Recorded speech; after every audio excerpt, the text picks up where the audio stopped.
If you love chilling mysteries, unsolved cases, and a touch of mom-style humor, Moms and Mysteries is the podcast you've been searching for. Hey guys, I'm Mandy. And I'm Melissa. Join us every Tuesday for Moms and Mysteries, your gateway to gripping, well-researched true crime stories.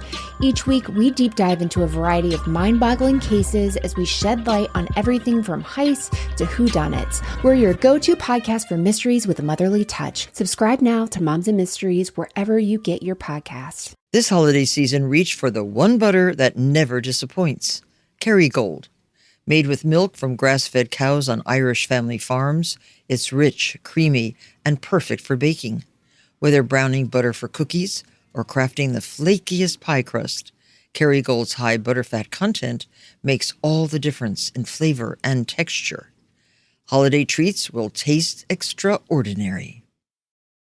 This week, in Selmer, Tennessee, a new pastor's family moves into town and all seems great until one of them ends up brutally murdered while police frantically search for the rest of the family before they meet the same fate. But the whole thing isn't what it seems to be in the end. Welcome to Small Town Murder.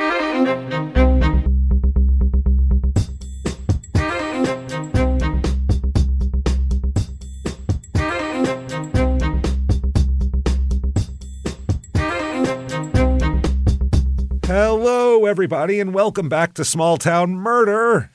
Yay! Oh, yay indeed, Jimmy. Yay indeed. My name is James Petrogallo. I'm here with my co-host.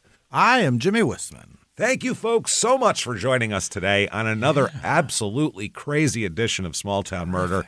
This is a wild one, as always. We cannot wait to get into it. Before we do, though, shutupandgivememurder.com is the website to go to, where you can get all your merchandise and keep an eye out there for tickets to be on sale for 2026. Oh, yeah. Our December shows are all sold out, but we're announcing a whole new slate of shows for 2026, and they will go on sale in time for the holidays. So definitely keep your eye out there, and we'll let you know, obviously, on social media and everything like that. Keep following, do that. Shutupandgivememurder.com. Also, listen to our other two shows, Crime in Sports and Your Stupid Opinions. Yeah. Trust us, you don't have to like sports for Crime in Sports. You have to like us making fun of people, and that's what we do there. And then for Your Stupid Opinions, it's reviews of everything and anything from across the world. So it's a lot of fun, and we like to make fun of those people too. Then get yourself Patreon. Oh, yeah.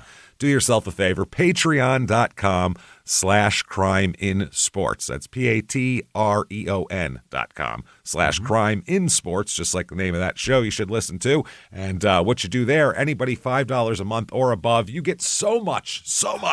First of all, immediately upon subscription, you get a giant back catalog of hundreds of bonus episodes you've never heard before, ready to go for you. You can binge on those. Then you get new ones every other week, one Crime in Sports, one Small Town Murder, and you get it all. You get all of it. This week, what you're going to get for Crime in Sports, we're going to talk about dead cyclists. Yes. Apparently, the sport of cycling is the most dangerous thing that's ever happened. The only thing that could be more dangerous is if they all shot at each other while they rode, because the amount of dead cyclists over the last 125 years or so is remarkable. And we're going to talk all about some of their accidents and crazy stuff. Then for Small Town Murder, we're going to talk about Charles Starkweather.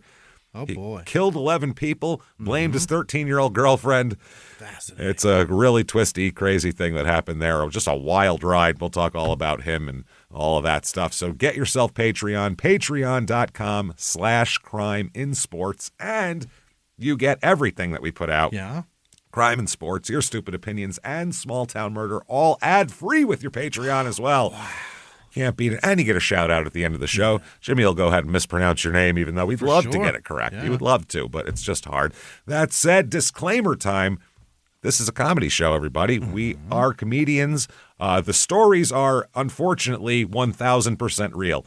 There's nothing is made up for comedic effect or embellished or any garbage like that. We try to do the most meticulous research of anybody else and then have jokes, too.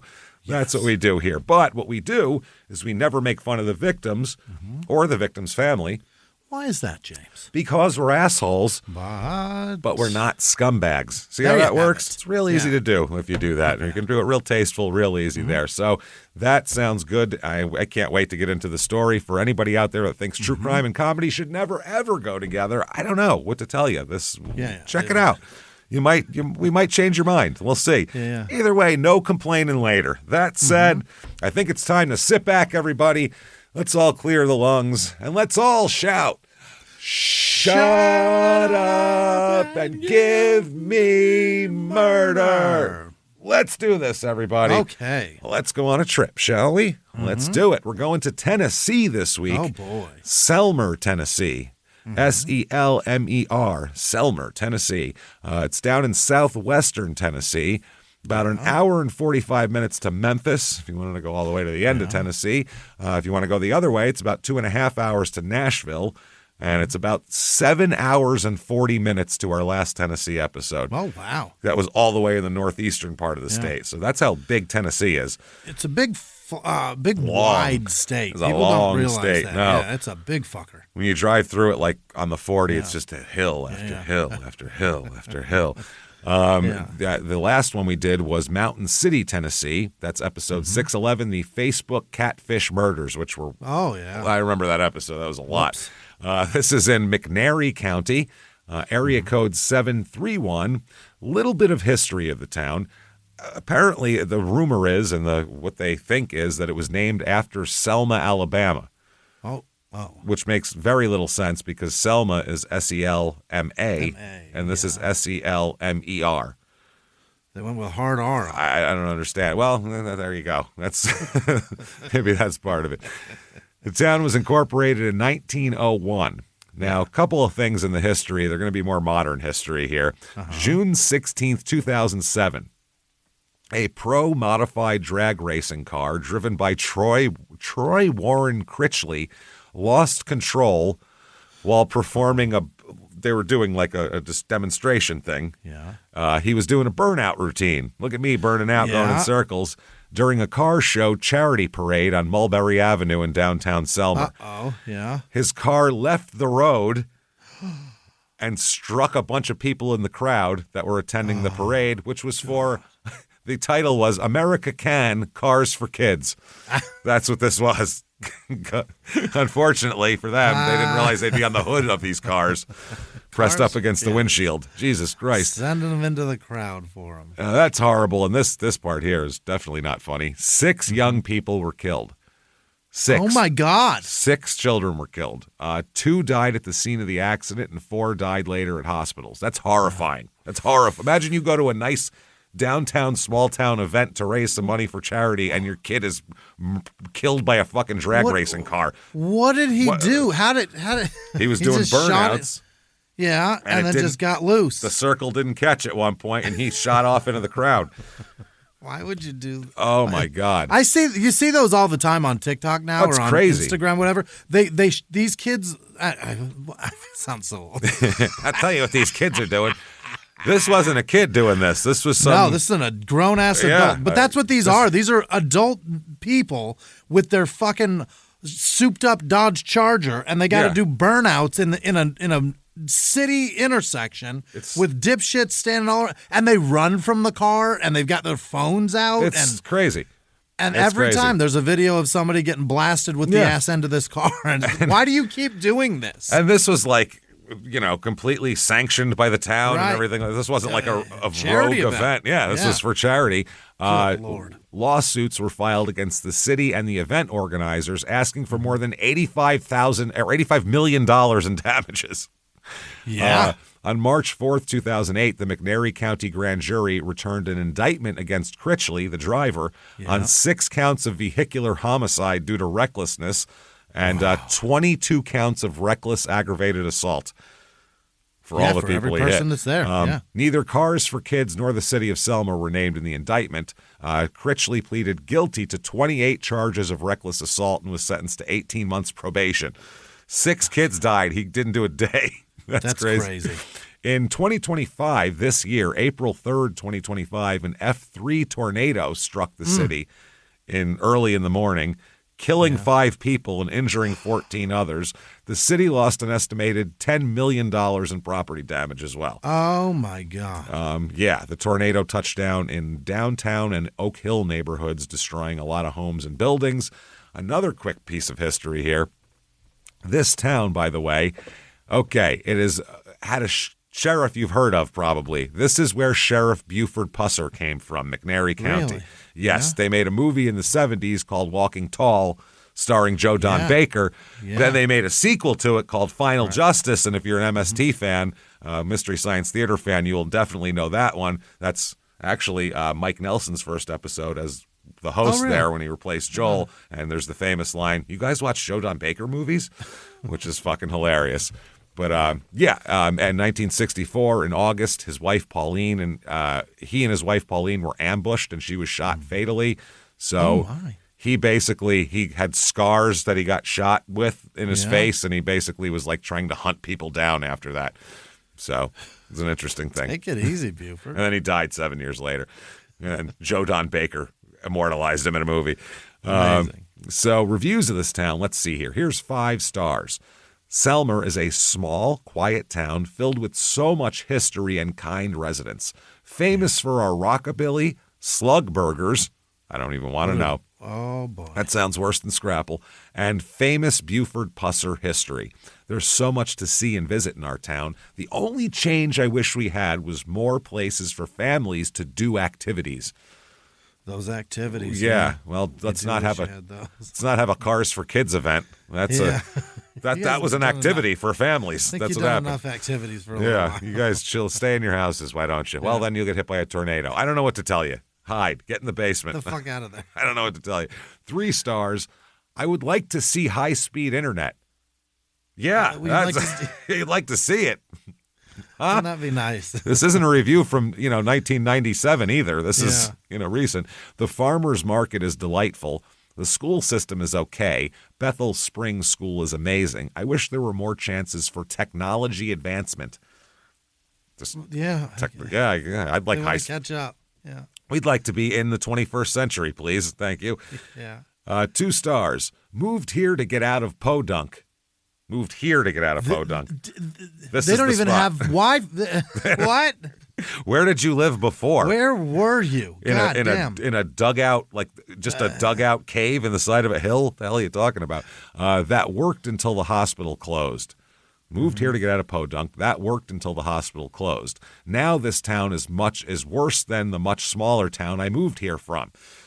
Yeah, you got to have a hospital. They don't have a hospital, for Christ's sake. Jesus. McNairy County doesn't have homestead taxes for the elderly to receive free land taxes after a certain age. That's the sentence. Yeah. I don't know what it means. Doesn't have homestead taxes for the elderly to receive free land taxes after a certain age. Very few. You can get if you own it after a while, it stops. Gotcha. Or I didn't know if that was if you homestead tax is a weird way to put it. Yeah, I don't like that. I don't know. That's a different. That creeps me out. Well, it's a different thing than just property tax. I don't get whatever. Very few job opportunities. Has a very retirement town feel, but drugs here are a huge, all caps, problem in this area. Huge problem. Huge problem. If I hadn't bought a house here and had children, I'd pull up stakes and leave in a heartbeat. But since I have kids, I'm going to leave them here in a town where drugs are a huge problem and there's no hospital. Yeah. If you leave, you can take your kids with you. He's like, I got to leave them behind, man. It's too rough. I'm going to keep them here and protect them. Holy shit. People in this town, 4,421. It's a small town. Mm-hmm. Small town, kind of in the middle of nowhere by itself. Men and women breakdown. Women are 50.1% of the population, so just over. Median age here, 37, which is just below the national average. It's about 50-50 married, which is normal in the country. More people are single with children here. It's about 24%. The rest of the country, it's about 10%. So interesting there. Now, the race in this town, 89.5% white. 3.4% black, 0.0% Asian, 5.8% Hispanic. Religion in this town, 54.3% religious, so above the national average by a few points here. And by far and away, the number one, and really looking at all the numbers, the only religion in the town is Baptist.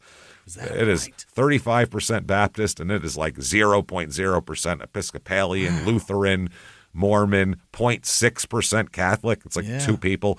So I just found out how dominant this religion is in the country. Every time we've done this show, the Baptists are, as we know, the Catholics of the South. Yeah, that's right. Ubiquitous. 0.0% Jewish. Unemployment is a little bit above the national average, slightly high. Okay. Median household income here is low. It's less than half the national average. The rest of the country, it's about 69,000. Here it is 32,704 household. All right. That's rough. Now, cost of living, maybe it's dirt cheap. Let's find out. Yeah. Cost of living is 100 in the rest of the country. That's average and par, whatever. Here it's 73. So that's low. And the housing is the lowest thing by far. Median home cost here, $131,200. Not bad. 1992 prices. Yeah. 1992 prices. Well, I mean, if you make $32,000 a year, you can afford a $131,000 house. That's about right. Barely. I mean that's at least it's not $500,000. That's pretty good. Point, yeah. And maybe we'll find some gems here as we look at the Selmer, Tennessee real estate report.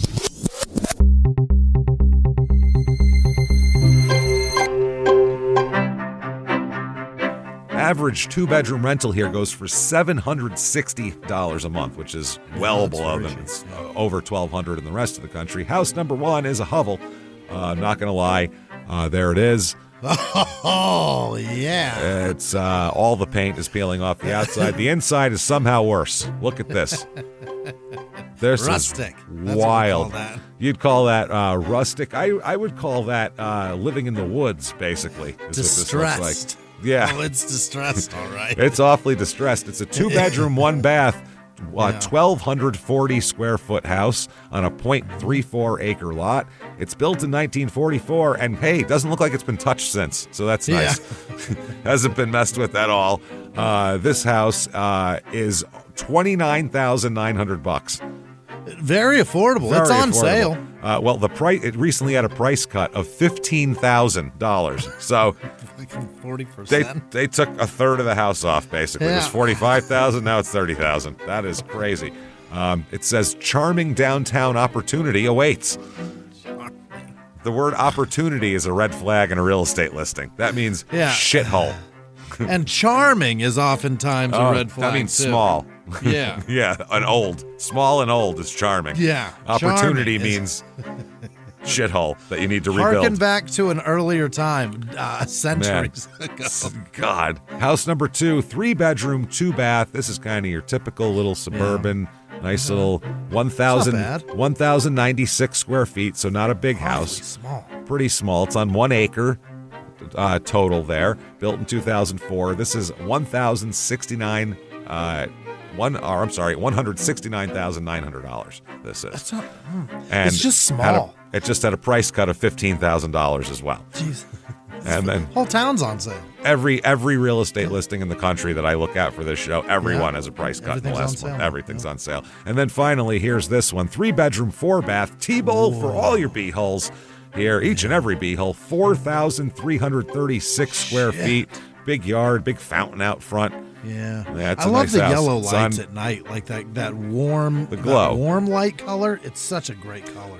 This is on 1.63 acres, built in 1961, $449,000, and just went on the market, so not reduced yet. Things to do here. All right, let's get into it. Yeah. The Rockabilly Highway Revival Festival. Yeah. Here it is. The Rockabilly Highway Revival Festival is an annual event in Selmer, Tennessee. It features rockabilly music from old and new artists alike. Yeah, and a hot rod show. The music, motorcycles, hot rods, and great food are a perfect way to kick off the summer. Dress in your best rockabilly. Yeah, look like a member of the Stray Cats if you possibly can. So there's live music, a pinup contest. Yeah. That's interesting. Vendors, all that garbage. A McNairy County Music Hall of Fame induction. Oh, boy. And then just people from this county. Buford Pusser is in it. All right, June 1st is the Miss Rockabilly Highway Revival at some little theater, so you can pick Miss Rockabilly. Yes. Yeah, they have, let's see, Bo, Jack, and Lloyd. Bo, Jack, and Lloyd is a band playing. Bojack and Lloyd. Bojack is one guy, and one then guy. Lloyd's a separate guy, Right. not three guys. I was trying to cruise in at the Wilson Sweet Treats Bakery and Diner. Okay, that's not a band. I thought that was a band. I was like, that's a wordy fucking band name.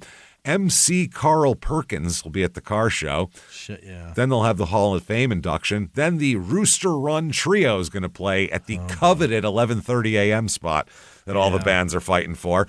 And then Dale Rushing and the Rust Bucket Roadies will be playing. Yep. at 1 o'clock. And then there is the McNary Fried Pie Festival, which no description fried needed. Pie. There's pies and they're fried. I'm in. Let's do it. Then there's the McNary County Harvest Festival, which is like a fall thing. Come You pick know out what it is. come pick out the perfect Get a pumpkin. Yeah. Savor some great food or shop for unique handmade items. Shop for crap that some lady put on a table and buy a pumpkin is what it is. This town is 20 years behind the country. Homemade earrings and pumpkins is what that is. Yeah, I would say so. They don't have high-speed internet, for Christ's sake. It Right. seems a little behind. And they're still doing rockabilly shit. That was 2004. Jesus, that was 2004, 1981, 1954. Every 20 years. Yeah. Property crime in this town is high, like almost 50% above average high. Oh. Real high. What is going on? 4,400 people? What are they doing in this town? Must be a drug thing. And then violent crime, murder, rape, robbery, and, of course, assault, the Mount Rushmore of crime, is almost double the national average. Wow. What are you people doing in this? There's 4,400 people. Get along. This is a dangerous place to be. That's why. Now I see why that guy wanted to leave, for God's sake. But But he can't leave his kids. can't leave them behind. I mean, I figured I'd leave them some food out like a cat. You know, I can't believe he said that. someone could put some more food down every 3-4 days maybe and see what goes on. That said, let's talk about a murder. Okay, let's do this. Let's talk about a man first here. Let's talk about a young man at the time. Let's talk about Matthew Brian Winkler, just like Henry's kid. Matthew Brian Winkler. He's born November 21st, 1974. He's born down in Texas, but he doesn't grow up in where he's born at all. No, his father is a preacher and goes from place to place as preachers do. Preachers are like morning radio guys. Yeah. Like one day they're in Tampa and then the next day they're in Baton Rouge and then, oh shit, here I am in St. Paul. You know what I'm saying? Oh, there we are in Bremerton, Washington. Like it's They're like truckers, for Christ's sake. Slow truckers. Well, truckers go home at the end. It would be He's like gonna set up a new house in fucking Seattle. enroll their kids in a new school and everything. Imagine if a trucker did that every time he dropped a load off. All right, kids, into the school. Let's go. Yeah, or you live in Vegas this day. That's it. That's kind of what it is. His grandfather, Wendell Winkler, was an evangelist. Preached for over 50 years all across the Southeast. He's a real, his family is some real fire and brimstone. Oh. You're going to hell in the world. And, they're this short of whipping a snake out. Like they're that fucking close to getting a rattler out of a bag here. So his father, Dan, was his grandfather was Wendell. His father here, Matthew's father, Dan, was the Church of Christ minister and adjunct professor, and his mother was a teacher as well. So it's a family business, basically. He has two older brothers, Dan Jr. and Jacob as well. The family moved constantly, all the time. They're always on the move. Dad would go from one church to another church, and Matthew would be in 3-4 different schools in a year. Wow. I mean, just wherever there was work, that's where they went. Yeah. But he's which makes him good at transitioning into different places. Sure. I went to a ton of different schools. That's where I got humor figure from. out how to get comfortable. That's it. Yeah, I was like, that's where you get humor. And he's an athletic kid. He's popular. He's handsome at the time. Yeah. So he makes friends easy. And if you're like a 9-year-old boy, a 10-year-old boy, and you go to a new school, if you go outside and you play kickball and you're half decent at it, you have a bunch of new friends now. You got friends. Yeah. They don't care. You know what I mean? Everyone, hey, look at you. You're a good guy to play with now. Excellent. In high school, again, he's a great athlete. He plays multiple sports. He went to he graduated from Austin High School in Decatur, Alabama, of course. Oh, boy. Where you'd expect Austin High School to be. Yeah. This was in 1993 he graduates. he, from the start, knows where he's going, and that's into the ministry. All right. That's what he is doing. And the family is, of course, pushing him into it also, but he seems thrilled to go along with it here. He ends up going to Freed-Hardeman University in Henderson, Tennessee, which is a small 2,000-student Christian college. Nice. Where's that? In Tennessee? Henderson, Tennessee. Yeah. Smaller than my high school. I mean, So that's where they go. And this is a Church of Christ town. Like 90% of the town is Church of Christ. Very strict. They're real strict, these people. Some of these people go to church every day. Yeah. And in the school, midnight curfew, strict rules at this school. Midnight curfew, you had to go to chapel every day. Oh. Every day. And dorms are segregated by gender. So that's old school. That's like what they used to do, The only time the opposite sexes were allowed to visit each other's dorms beyond going to the lobby to go up into the rooms and everything was Halloween. Why then? It's so weird. That? I don't know. It's strange that this Bible college would be so into Halloween too. Whereas we let some rules slide for Halloween. We usually say dress modestly. Now we're into slutty nurses. Anybody? Who's dressing up as that? It's just a weird Satan and Hooters witches and devils and it's strange. Now Matthew majors in Bible study, and he is going to be a minister. So he is at college at Freed-Hardeman University. He's a handsome guy, 6'1", athletic, very good looking. The girls like him, and he's a charismatic preacher kind of guy. So you can pull people in with your energy like that. And he does. Yeah. He meets a young lady who he pulls right into his aura pretty quickly here. He meets a young lady named Mary Carol Freeman. And her name's Mary. Mary. Jesus. It's all biblical, man. Mary Carol Freeman, and that's with an A, free man. She's born December 30th, 1973, about a year older than him. She had just transferred from David Lipscomb University. Yeah, where's that? David Lipscomb. Who knows? We'll find out. Where she studies elementary education. Oh, you got to study that. Yeah, you got to get into that for a teaching degree. She's born in Knoxville. Her father's name is Clark. Her mother's name is Mary as well. Wow. So when she's a kid, she goes by Carol to differentiate herself from her mom. And then that's her middle. But then later on, she'll go by Mary when she's an adult and goes to college and everything. So Mary is her mother. She's a teacher, very devout Christian, very strict. Her father is a deacon at the Laurel Church of Christ also. Okay. And he's also a real estate guy. So if you could possibly be more full of shit than being a real estate selling fucking preacher, as I don't even know how you could possibly. Yeah. You couldn't. It'd be impossible. What else could you do? I mean, sell crypto? Car. Like, what else is there? I don't know what else. How you mine crypto? I don't know. That's what I mean. Or whatever guys are doing and that get in trouble for Bankman. Whatever Sam Bankman-Fried was doing. Is that whoever he ruined. Yeah, I read his book. I read a book about him. I know what he did, but I don't know what other people are doing. So it's a very conservative Christian household, very much, in terms of modesty and, that kind of thing. And, parents tell you what to do and you do it. Yeah. And that's it. It's very old school. Hey, everybody. Just going to take a quick break from the show to tell you how to get the best holiday gift of all time, Aura Frames. AuraFrames.com. Oh, you need this. What'd you get people last year for Christmas? Did you screw up? You probably messed up. You got your mom something she didn't want. You got your grandma something she didn't want. You screwed up. You got your aunt something. You make it better this year. Redeem yourself by getting Aura Frames for people this year.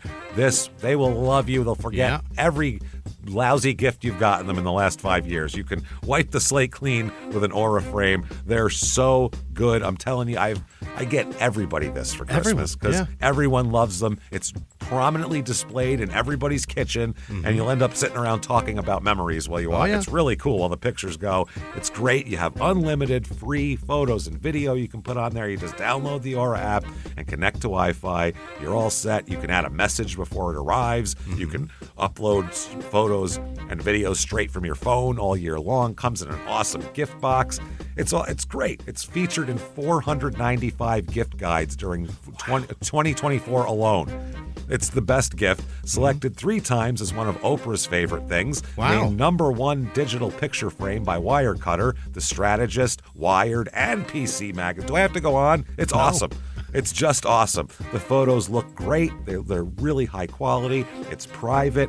It's so good. Get yourself an Aura. Get somebody something good this year. So don't wait. Win the holidays this year with Aura Frames. For a limited time, visit auraframes.com and get $45 off Aura's best-selling Carver matte frames named #1 by Wirecutter by using promo code SmallTownMurder at checkout. That's AURA frames.com, promo code SmallTownMurder. This exclusive Black Friday Cyber Monday deal is their best of the year, so order now before it ends. Support the show by mentioning us at checkout. Terms and conditions apply. Now back to the show.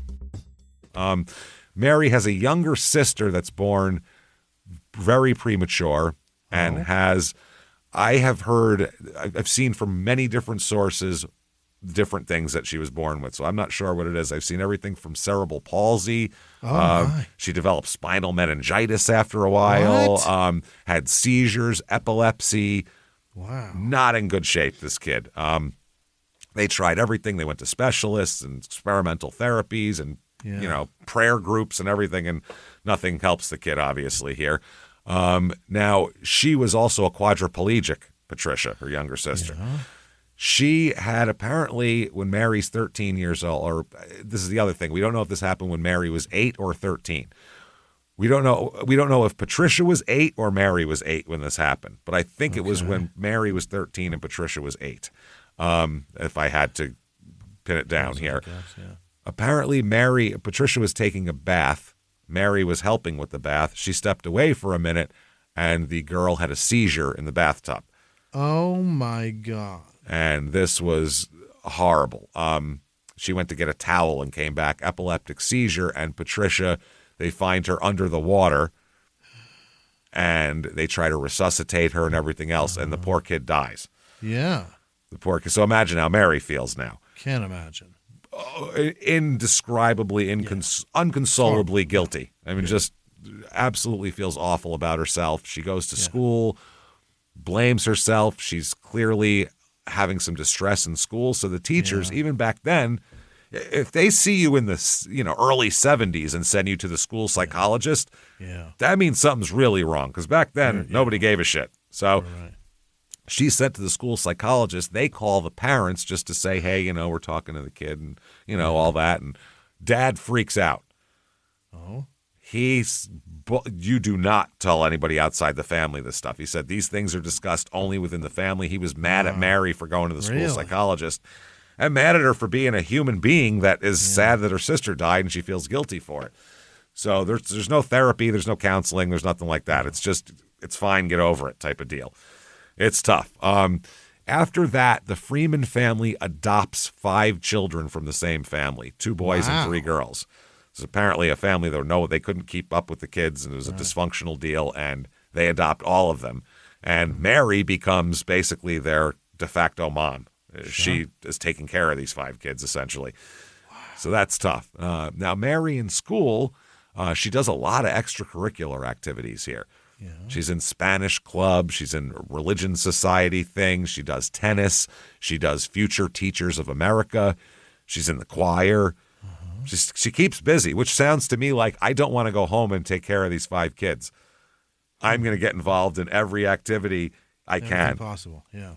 Yeah, whenever I see a kid with a million things, I'm like, A, just one of those achiever kids, or B, doesn't like being home. Hates it, yeah. Or both. Achiever kid who doesn't want to be home. One of the two. There's that too, yeah. So she graduates in 1992 from South Doyle High School, which was part of Knoxville's school system there. She spent that year, the next year, at Nashville's David Lipscomb University, like we said, which is a flagship college for Churches of Christ believers. So this is a very Christian church. Christian place, yeah. Kind of, put up by the churches endorsing it.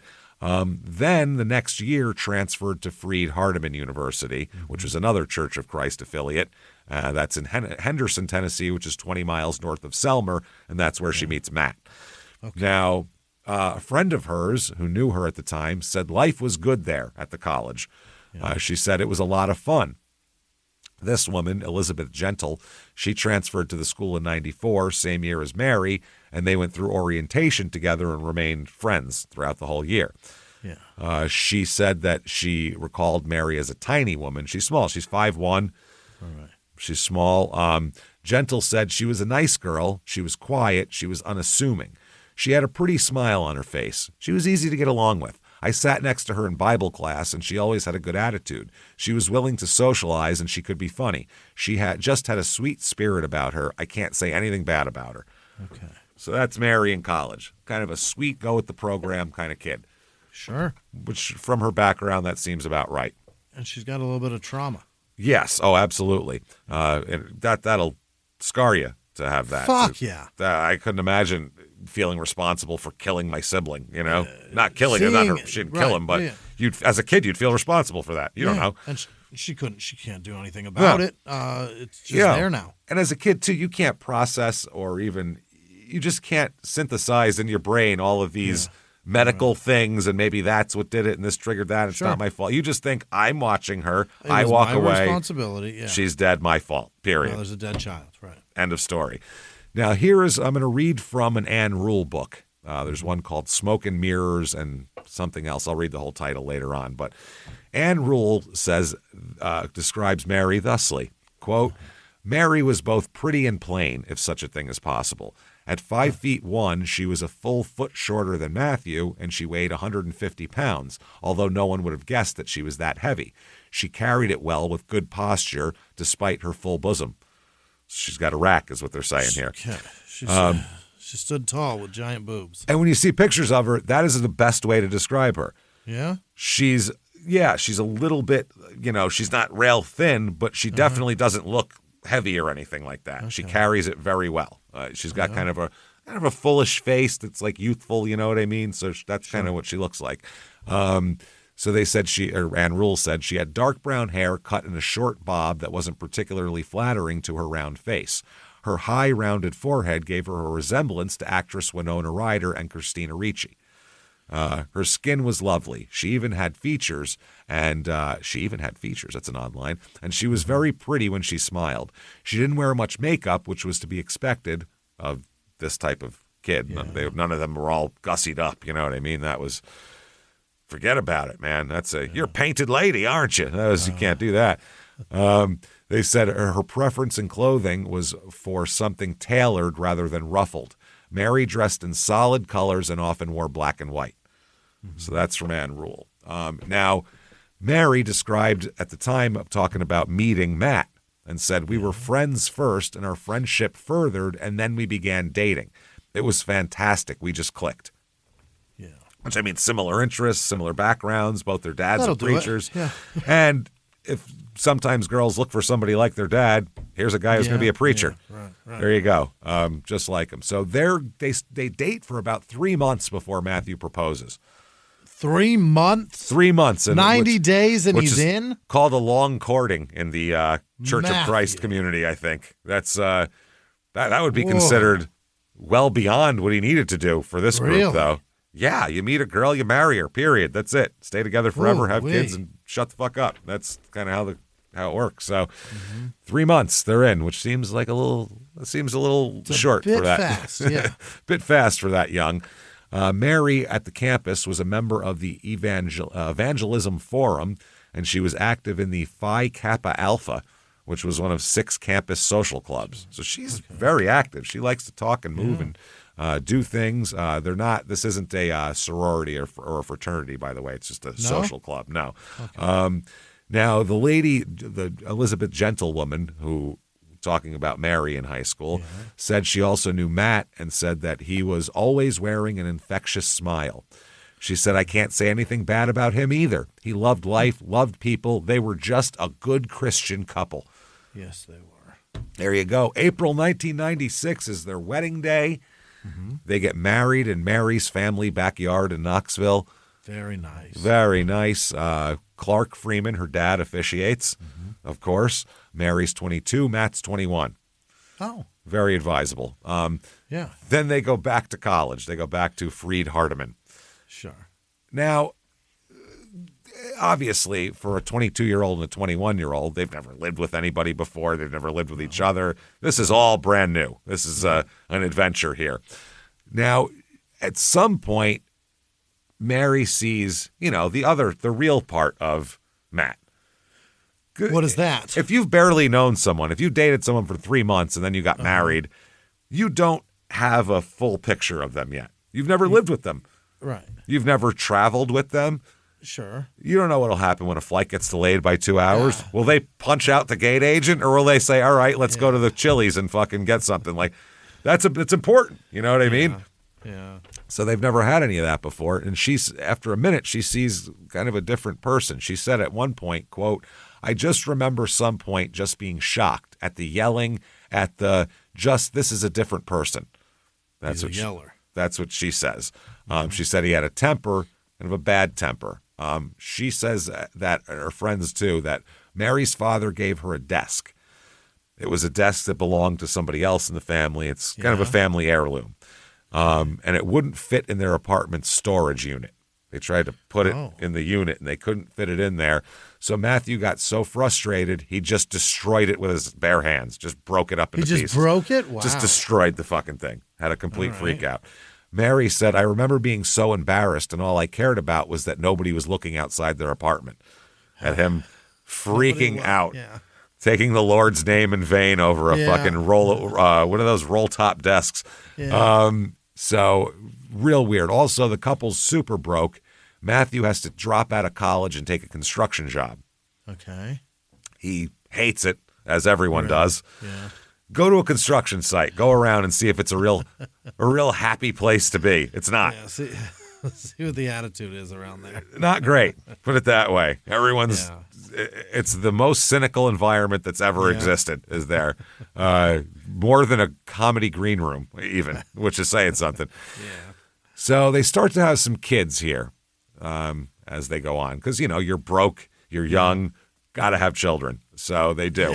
Is that what they did? Absolutely. October 97 with Matthew hating his life, working construction, them having a really hard time making ends meet. They, of course, have a daughter named Patricia at that point. Oh, boy. Then they end up moving to Baton Rouge in July of 1998. Matthew accepts his first job at a church. Nice. So despite not graduating, he has enough charisma to get by on this. So the whole family moves to Baton Rouge, Louisiana, where he became the youth minister at the Goodwood Boulevard Church of Christ. All right. So if I see the word youth minister, I just picture Kelvin from the Righteous Gemstones, and that's all I see. That's it. I can't unsee this guy being Kelvin now. It's perfect. So 7 months later, they move on again. Oh boy. Like I said, like a morning radio show host here, to Pegram, Tennessee, which is a small 2,000 resident town outside of Nashville. Yeah. That's what it was at the time. I'm sure it's bigger now because Nashville's blown up. But at the time, it was small. Matthew got a new job as youth minister with the Bellevue Church of Christ. So they're settling in. They buy their first house, as a matter of fact. So good for them. In a neighborhood that's got, smaller houses and a lot of young families in it. A lot of first house buyer time in this area. So they look very happy, Mary and Matthew. They're doing, from the outside, seem to do fine. Mary said later on, told somebody that Matthew had actually been at his worst at this time. Oh. Which I don't know if that's stress or him being more comfortable, or who knows what the deal is. But the congregation loves them, though. They are told a church elder said they were a real benefit and a blessing. He was a good daddy, she was a good mommy, and he was an excellent youth minister. Okay. So year 2000, Mary is pregnant again. Now, during the time she's pregnant, her mom is diagnosed with cancer and dies. Oh, no. She had like an aggressive colon cancer that was, yikes. She was done before the gestation period of a baby is up. So that's rough. Her daughter now is born. Mary has another daughter named Mary Alice, who they call Allie. So that's another Mary. April 2002, moving again. Moving on. Matthew is doing well, so he gets a call and going up to the Central Church of Christ in McMinnville, Tennessee. So they moved there. McMinnville is a little bit bigger than the other town. They're going it's like morning radio. They're going to bigger markets. Yeah. Like, hey, I just got a job in Tucson. You know what I mean? Up in Modesto is next. Like, I'm getting there, boy. You have no idea. Moving along. Yeah. Moving right along. Eugene, Oregon. I'm this close. I swear to God, I'm going to get there one of these days. Yeah. So this is a place that's southeast of Nashville. They buy a house there in September 2002, but aren't able to sell their other home that they bought until May of 2003. Oh. So that's about 9 months of double mortgage. Yeah. That's rough. Double mortgage, double taxes, double insurance, double all that shit. So, and Ann Rule says the Winklers having to carry 2 mortgages on 2 houses for 8 months on a minister's salary was a financial burden for them, essentially. Yeah. With 2 small girls and her church duties, it would have been hard for Mary to take a teaching job, even substitute teaching. She ends up finding a job at the post office, and that helped a little bit, a part-time post office gig. Yeah. In the fall of 2004, Matthew started teaching Bible classes to boys at the Boyd Christian School in McMinnville for a couple extra bucks.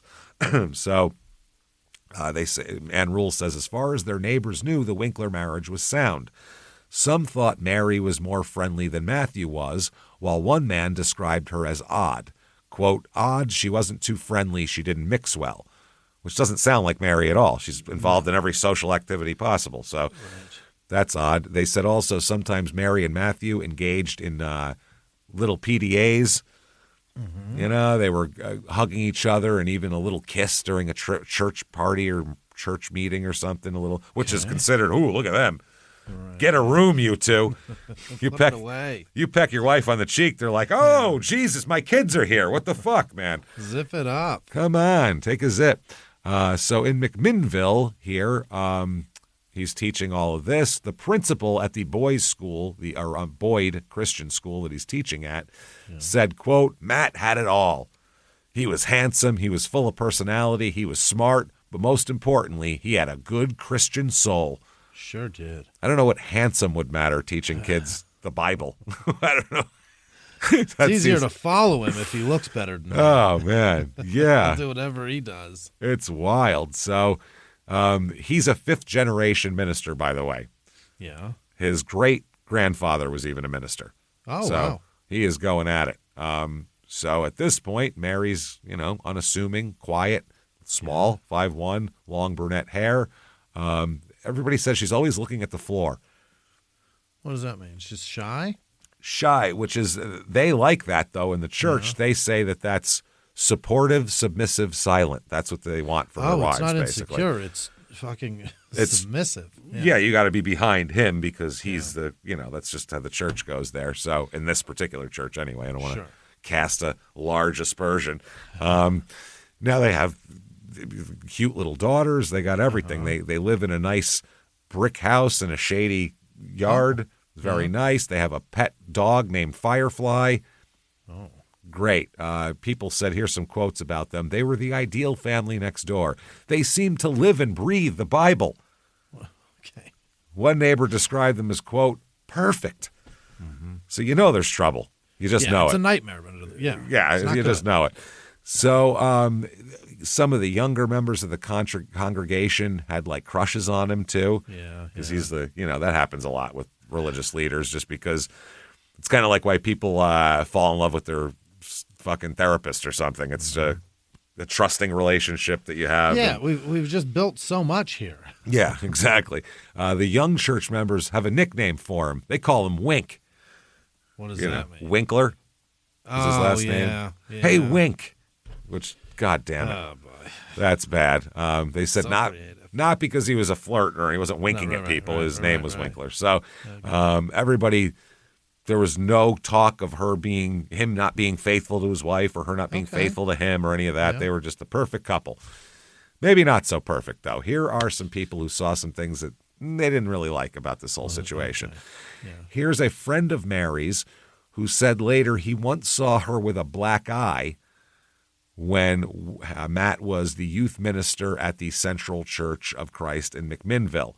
Oh. She had told this friend at the time that she was messing around with her two daughters, the two older daughters here, and one of them elbowed her in the eye. And so that was what they said. So he said, I don't know, I saw her with a black eye. She explained it away, which could very easily happen. If you've had little kids, they are wild. Oh, God. Yeah. My daughter split my fucking lip one time. Yeah. It looked like somebody beat the shit out of me, but she had a toy and just turned quick and smashed me in the face with it. Yeah, absolutely. Just fucked my shit up when she was like 2 years old, bleeding Yeah. all over the place. Yeah. So, I mean, that's a fair thing. You know, just because someone has a black eye doesn't mean that their husband punched them. Right. And they throw things. You that's can the other easily thing. Catch a fucking Hot Wheels in the Yeah. face. If she said I slipped and fell into a doorknob, then you go, Yeah. okay, come on, Mary, what's going on? Are you okay? Right. You know what I mean? But I was playing with my kids and one of them threw an elbow at me. Seems reasonable. So easy. Yeah. Yeah. Also, another woman here who's a woman named Lori Boyd, who is a former Church of Christ secretary, said that it seemed to her that Matthew decided how much Mary ate and what she wore. Oh, I don't like that at all. Which is the two most basic pieces of autonomy. What you wear and what you're putting into your body. Like, don't tell me how much to eat and what to wear. Yeah. Imagine you've had girlfriends all the time. I don't tell anybody anything. I'll go in the house and tell Sarah, stop eating and put this on. She'll fucking stab me in the face with a fork. I can't do that. And I don't understand it. Stop eating that. Have some lettuce. Put this on. Stop eating that and put this on. Is it going to go over big? I don't think. And I wouldn't want her to. Wear whatever you want. I don't care. It's fucking weird. So another guy here, her doctor, Mary's doctor, when she lived in McMinnville, he treated her for bruises to her right eye and right cheek. This is the same time the other guy saw the bruises. And she told him that she was hit by a softball. So two different stories about that, which is interesting there. I don't like that at all. No. That's not good. Now, Mary's family at this point, here's another piece of the puzzle. Sure. She becomes pretty much estranged from her father at this point. Her mother's dead. No. Yeah, loses contact for the most part with her adopted siblings. She'll end up having some contact with them, but not as much as they would like, which isn't good. If you're separating someone from their family, that's weird. You know, that is the biggest relationship red flag that certainly a lady can fucking see, is if the guy's trying to keep you away from friends and family. That's not good. Yeah. Now, also, at the same time, sometimes people get to be in their late 20s and they start to realize, hey, my parents were pieces of shit and I don't want to talk to them anymore. That also happens. Yeah. That also happens. But the adopted siblings, that doesn't make a lot of sense here. Mary, this is from Ann Rule's book, Mary's sister Tabitha would recall a conversation with Matthew where he called the Freeman family together, all of Mary's family, and explained that they would have to accept that Mary would not be a part of their family the way she had been before.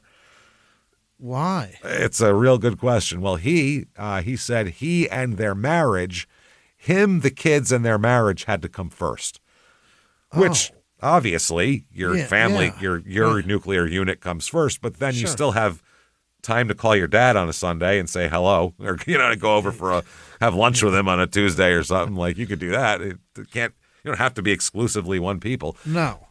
Tabitha was stunned. She didn't see why being a wife would preclude Mary from being her sister, which obviously that seems crazy to say that. To say that would be, I'm a wife now. I can't possibly, I can't be your sister. I mean, oh God, so she's just her and Matthew and the kids now. there's that, though. Now, January 2005 is when they moved to Selmer, Tennessee. Right. Yeah. Matthew, in January 2005, takes a job as a pulpit preacher at the 4th Street Church of Christ in Selmer. Right. Yeah. All right. Now, and they move in, and everybody says, oh, look at the perfect family, the perfect marriage, the perfect preacher with the perfect wife, with perfect kids. We love Really them. don't. Oh, Yeah. my God. They're the best. This is exactly what they were like. The clouds have opened up, and a ray from heaven brought them down. Adorable little girls and a nice wife with her head down, and him with his charisma and all that bullshit. So, there are a lot of churches in Selmer, by the way. Really? There's over 100 churches in Selmer with 4,400 people. Over 100. Over 100. It's a lot. They really like their church down there. So, now about the Church of Christ, this is just from what I'm reading, looking it up. Their general thing is this is your literal Bible reading. Okay. The earth is 6,000 years old. Yep. All that shit. This is a documentary in book form. Yes, and it's all literal. Yeah. None of it's an allegory. None of it. It's everything that's said is a literal thing that happened. It's not a it's not a metaphor. It's not any of that stuff. Which I think, I'm not a religious guy, but I would think that would take the brilliance of the writing out of it. If it was just, if you took it literally, you'd go, okay, these people were just jotting down notes as they watched it, rather than the actual. There's kind of a brilliance in some of the, metaphorical things that go on and shit like that. I think is what they're how it can relate to so many people at once. How it can relate to different things. Yeah, and I'm like I said, I'm not a religious guy. I'm not a biblical guy, but I always thought that was kind of the point of it. So. Right. I don't know. But, we live like this because we all have a shared experience. The literal reading is you got to be out of your fucking mind to believe any of that shit. Like, I'm sorry. I know we're going to have people that are going to be mad at us for that. Yeah. You think the earth is 6,000 years old? You're a fucking moron. I'm sorry. It's not. It's clearly not. There's a lot of... Every kid in third grade with a book about dinosaurs can tell you that. It's not the truth. You know what I'm saying? Right. It's just not. So that's one thing. Not to get off on that shit. But in this, though, it's old-fashioned. It's very old-fashioned. One article called it full immersion adult baptism. Forbids the use of musical instruments during services. So what? None of this song and dance None of these shit. rock concerts that we have today? Fire and brimstone. None of this shit. No. None of that. So it's not a denomination, the Church of Christ, apparently. They regard themselves as a network of like-minded, autonomous congregations, each governed by its own slate of elders. Oh. They're not related to the United Church of Christ, which is a mainline Protestant denomination, not affiliated with that. So the elders are assisted by deacons who have responsibilities such as keeping the church grounds good and the pews all fucking in working order. The religious leader at the Churches of Christ affiliate typically is called an evangelist or a pulpit preacher, and that's what Matthew is, their pulpit preacher. Yeah. So they look perfect. There's some neighbors that hear some different shit, though. What do you mean? Well, there's a neighbor here that says, quote, "We heard them arguing sometimes late at night, but you never think, they were the preacher's family. You just assume everything's fine behind those walls." Do you? Why? No matter what you do for a living, that means nothing about what your private life is like. Nothing. And usually I think the opposite of whatever you're doing. If you're like signaling too much, I think you're doing worse shit. What are you doing behind closed doors? I don't like that shit. So Dan and Sharon Everett lived across the street from them, from Matt and Mary. They had foster children. They had 6 foster children and a dog also. Oh, yeah. That's a busy household, which was That's a Rottweiler. A lot of, They had That's a lot of mouths to Rottweiler, feed. I would say. So one day, the Rottweiler strayed into Matt and Mary's lawn. Mm-hmm. Your neighbor's dog comes in your lawn. What do? You go, "Hey, buddy, come here. Where are you going?" And then you take them back to their house, right? Yeah, get them back home, yeah. Matthew got pissed. Oh. He crossed the street and confronted one of the foster kids. Started yelling at one of the kids. Then started yelling at the wife, Sharon. Oh. And said, quote, "If you don't keep that dog away from my house, I'll kill it." So now he's threatening to kill dogs. Going to murder a neighbor's dog for no reason, which is absolutely crazy. And there's a police report behind this as well. Yeah, it's crazy. So that's a lot. Wow. Sharon, I guess, said she tried to apologize and said that the dog got out accidentally. It wasn't on purpose. Yeah. All right. And also, the dog's really friendly. She's not going to hurt anybody. So, it's fine. It's just okay. Kind of push her back in our direction, and it's okay. Matthew said, fuck that, and said, I'll kill that fucking dog if it comes in my yard again. Wow. So Dan, the husband, he went over to try to smooth things over, which is a different way than things would go down in my neighborhood if you did that. You go, oh, what are you you threatening my fucking wife and kids? I'll kill you. I'll fucking kill you. There'd be people murdering each other. So Dan goes over to try to smooth things out. And, the Matthew said, quote, I wouldn't do that if I were you. There's a law against firing guns in city limits. That's what he told him. And then he said, and if I ever see that dog again, I'll shoot him. Okay. Now, after that, the Everetts never spoke to Matthew again. Really?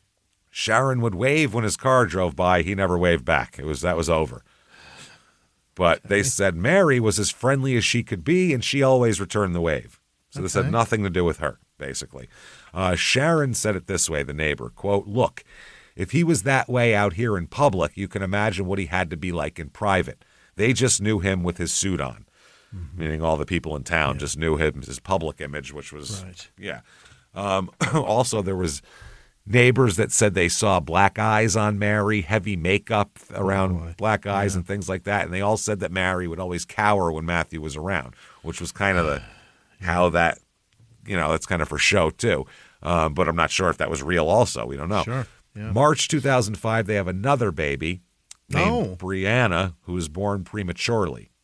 Shit. So the baby has to be held at this Nashville hospital, which is 150 miles away.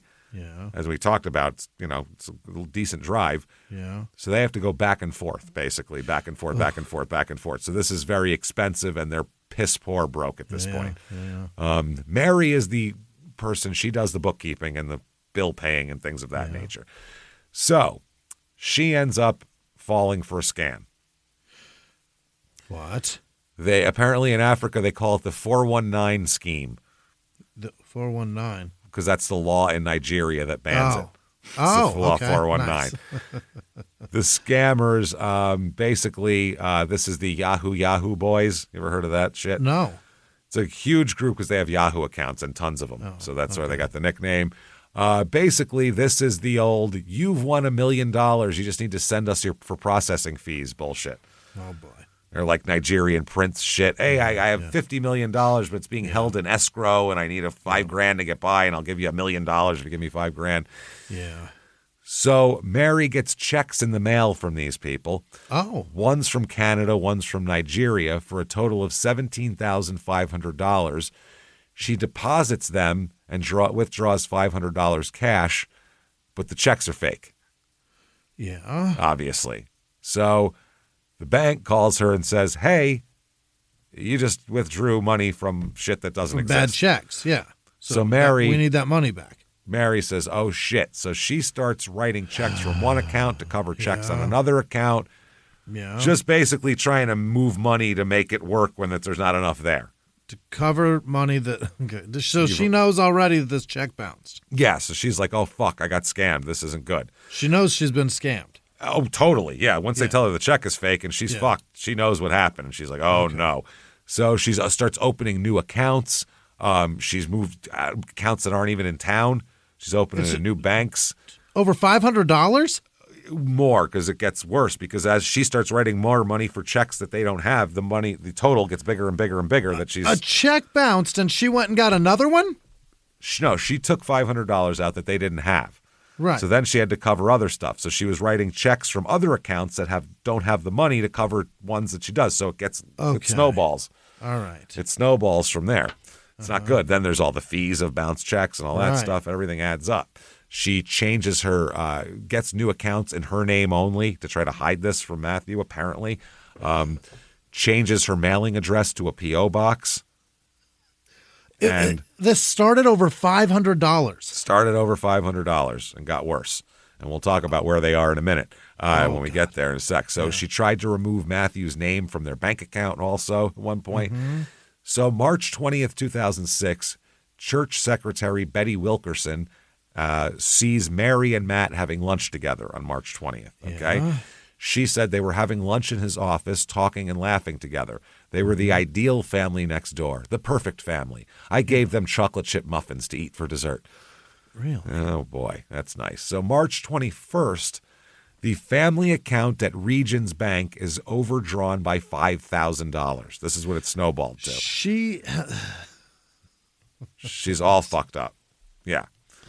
So all right. She is trying to fix this. This is the same day, March 21st, that she has her first day of work as a substitute teacher at Selmer Elementary School, which substitute teaching, that's a lot of shifts to cover $5,000 in substitute teaching. Oh, my God. That's like both semesters. Yes.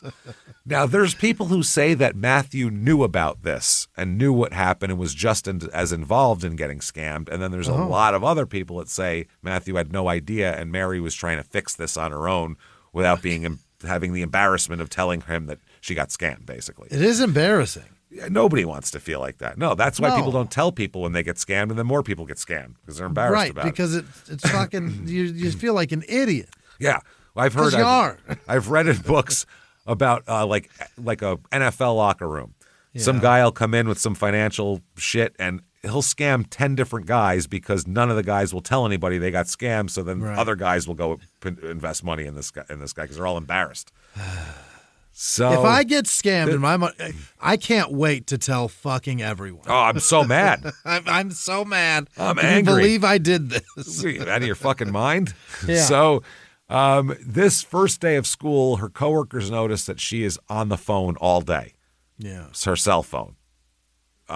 It's two different banks are calling her. The Regions Bank in Selmer and the First State Bank in Henderson. One of the banks wants Matthew and Mary to come in to meet with them the next day, March 22nd, to explain what the fuck's going on and how we're going to get our money back and why we shouldn't call the cops on you, essentially. Yeah. So Mary goes home after work. That evening, the family orders Pizza Hut and watches the movie Chicken Little. Nice choice. There you go, except for the Pizza Hut. But in this area, I think that's probably the best pizza you're going to get. Anyway. Probably, yeah. So the girls go to bed at 8:30. Apparently, Matthew and Mary argue about money and overdrawn accounts and all that kind of thing, and then go to bed angry. Okay? That's all we know. Now, this is from a book called The Pastor's Wife by Diane Fanning. She says, church elder Roger Graham's memory of the night here said, quote, Matthew called me around 10 o'clock that Tuesday night. Yeah. He sounded agitated. He said, Mary and I had a little disagreement tonight, but everything's fine now. Okay. Now, Mary doesn't sleep very well. No. 6:15 a.m. is wake-up time. That's when the alarm always goes off. Wow. Okay. That's what we know of what happened that night. Yeah. The next day, March 22nd, at 2006, the Wednesday at 9:22 p.m. Remember, that's the day they're supposed to go to the bank at noon. They never went to the bank. No? No. And that Wednesday night, it's Wednesday church service. It's a big service Wednesday. Yeah. Matt doesn't show up to do a shift of preaching. So they sit there and wait for him.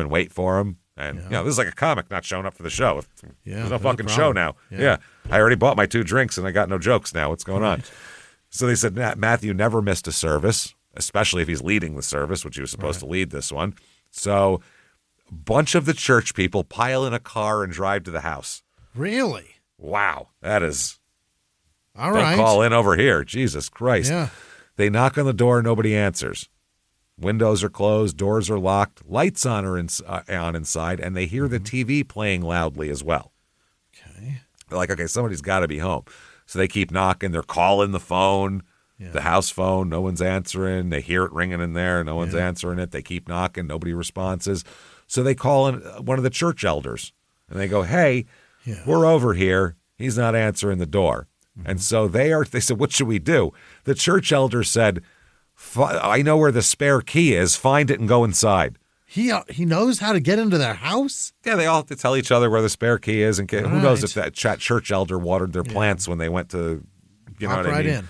When they went to have the daughter and all that kind of shit. Who knows? But anyway, they say go inside his house. Even though it seems like he's in there and purposely not answering the door, you should break in with a key. So they get the key. They figure that all out. And about a half hour later, they get in.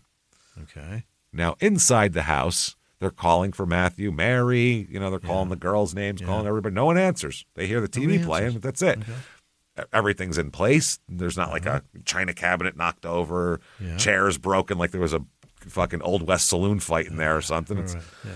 It's fine. So they reach the master bedroom. The door is closed. Yeah. They open someone's master bedroom door to their formerly locked house. Which push right on in. Yeah. Right on in they here. Might be fucking in there. That's what I mean. Him and Mary could be absolute. I mean, they could have dropped the kids off with the parents, and he could be just fucking her face like nobody's business right now while she's got a giant vibrator. Yeah. They could have fucking this could S&M just ruin shit hanging from the ceiling. It could be wild. They may have forgotten it was pulpit night. Yeah, that's what they for. Oh shit, really? Matthew's like suspended from the ceiling by chains. I told you it was Tuesday. God damn it, Mary! I said it was Wednesday. I knew it. So they open the door and they find Matthew. No, not in a good state. No, he is face down on the floor in a big pool of blood. Oh no! Blood patter on the walls, bloody foam dried on his face. Mm-hmm. Not looking good. Matthew's seen better days. Big giant hole in his back. Oh, boy. And very, very dead. Extremely dead. And also, they automatically go for the phone and find it to be unplugged from the wall jack. Yeah. Interesting. So they all go into the living room and pray for a minute. What? Later. That's later. We got a body. we gotta round up the troops here. That's later. So they go into there and pray. And they call the cops, obviously. Now, everybody out there is going, oh, my God, we went through the house. We saw Matthew, but who did we not see? Mary and the children. Where is she? Yeah, where are they? So they assume this is a home invasion where the kids and wife have been now taken. So they're terrified. Everybody is. I will read from the Ann Rule book here. Roger Rickman, an investigator with the Selmer Police Department with a quarter-century of police experience, was one of the first to arrive at the parsonage, which is their land plot here. Okay. I don't know why they love calling it a parsonage in Tennessee. He saw that Matthew Winkler had apparently died where he lay. He wore a red undershirt, a green long-sleeved shirt, and what could be called either pajama or lounging pants. House gear. Yeah. The minister's arms were flung out, with his right hand touching the bathroom door and the left extending under the bed. His right leg was straight and his left leg was bent at the knee so that his ankles were crossed. So everybody get the picture there. At first glance, there wasn't much blood apparent, save for the froth from his mouth, which indicated some sort of injury to his lungs, obviously, breathing out blood.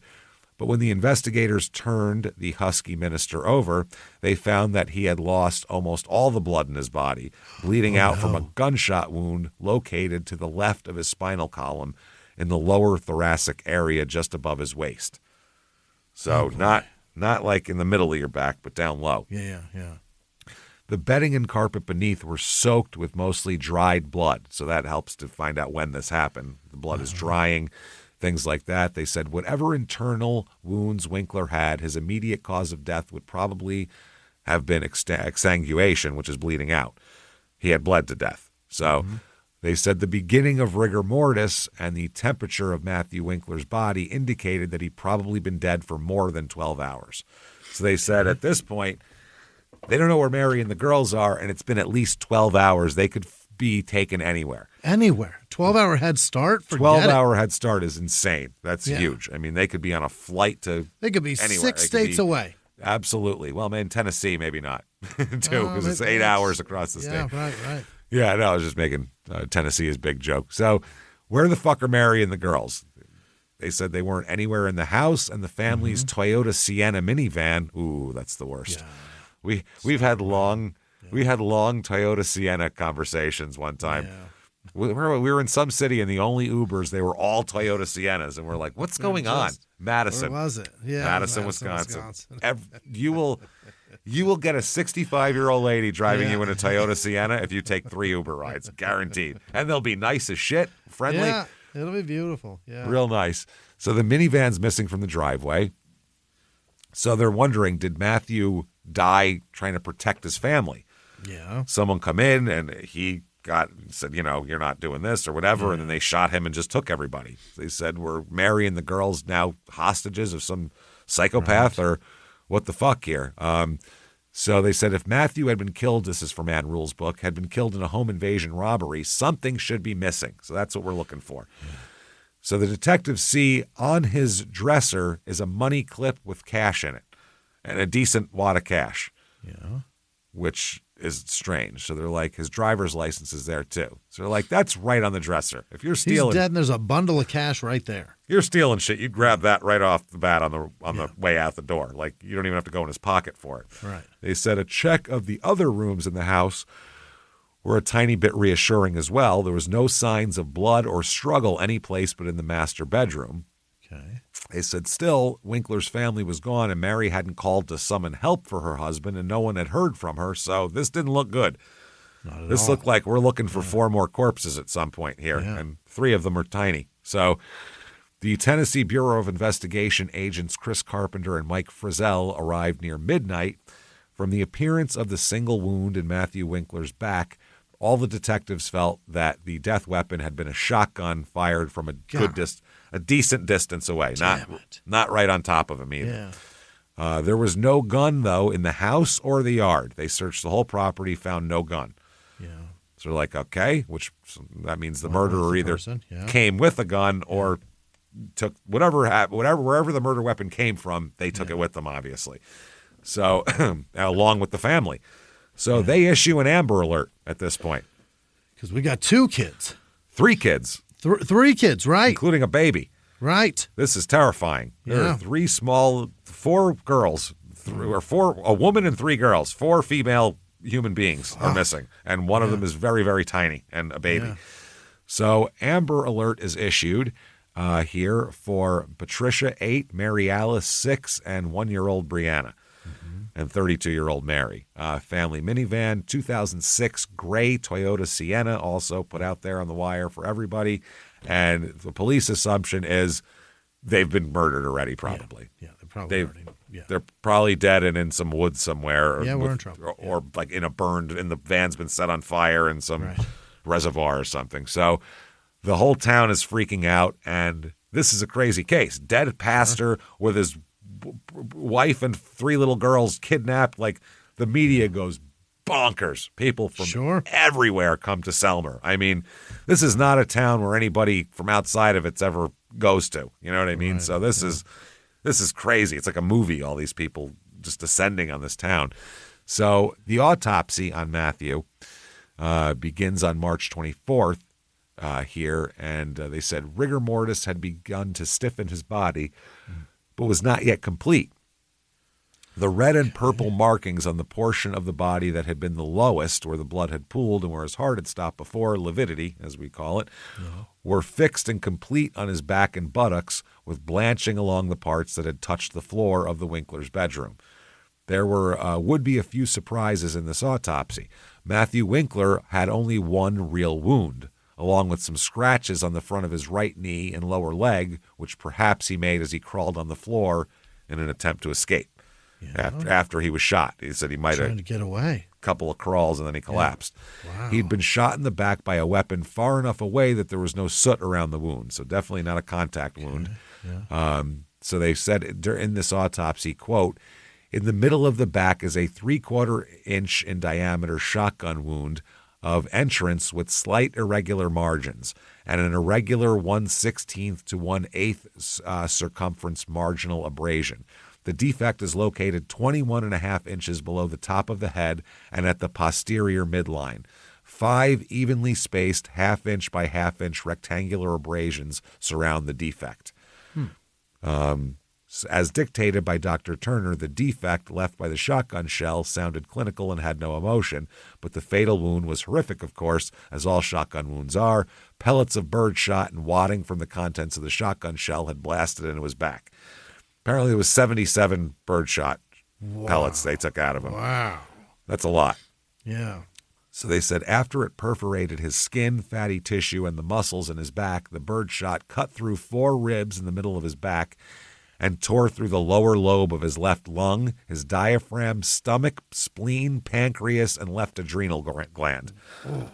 Tore him apart inside. Yeah. There were contusions in the upper lobe of his left lung and the lower lobe of his right lung, and 2 of the vertebrae in his spinal column were broken. Okay. So this is just a mess. His trachea and lungs were awash in aspirated blood, and his stomach held 100 milliliters of blood. White foam from his ruined lungs had bubbled from his nose and mouth. So they said carefully, Dr. Turner collected scores of pellets of the birdshot and plastic wadding from the internal organs. Whoever had held the shotgun had stood above Matthew. The trajectory of the birdshot could be traced from his back to the front of his body. Okay, from right to left and slightly downward. Okay, so this is not someone shorter than him that shot him while he was standing up. Backwards shot too, from this behind. Is either he's laying down or somebody taller or whatever, however it works. So because it's a downward. Right. Okay. Now, they're still frantically searching for Mary and the girls at this point.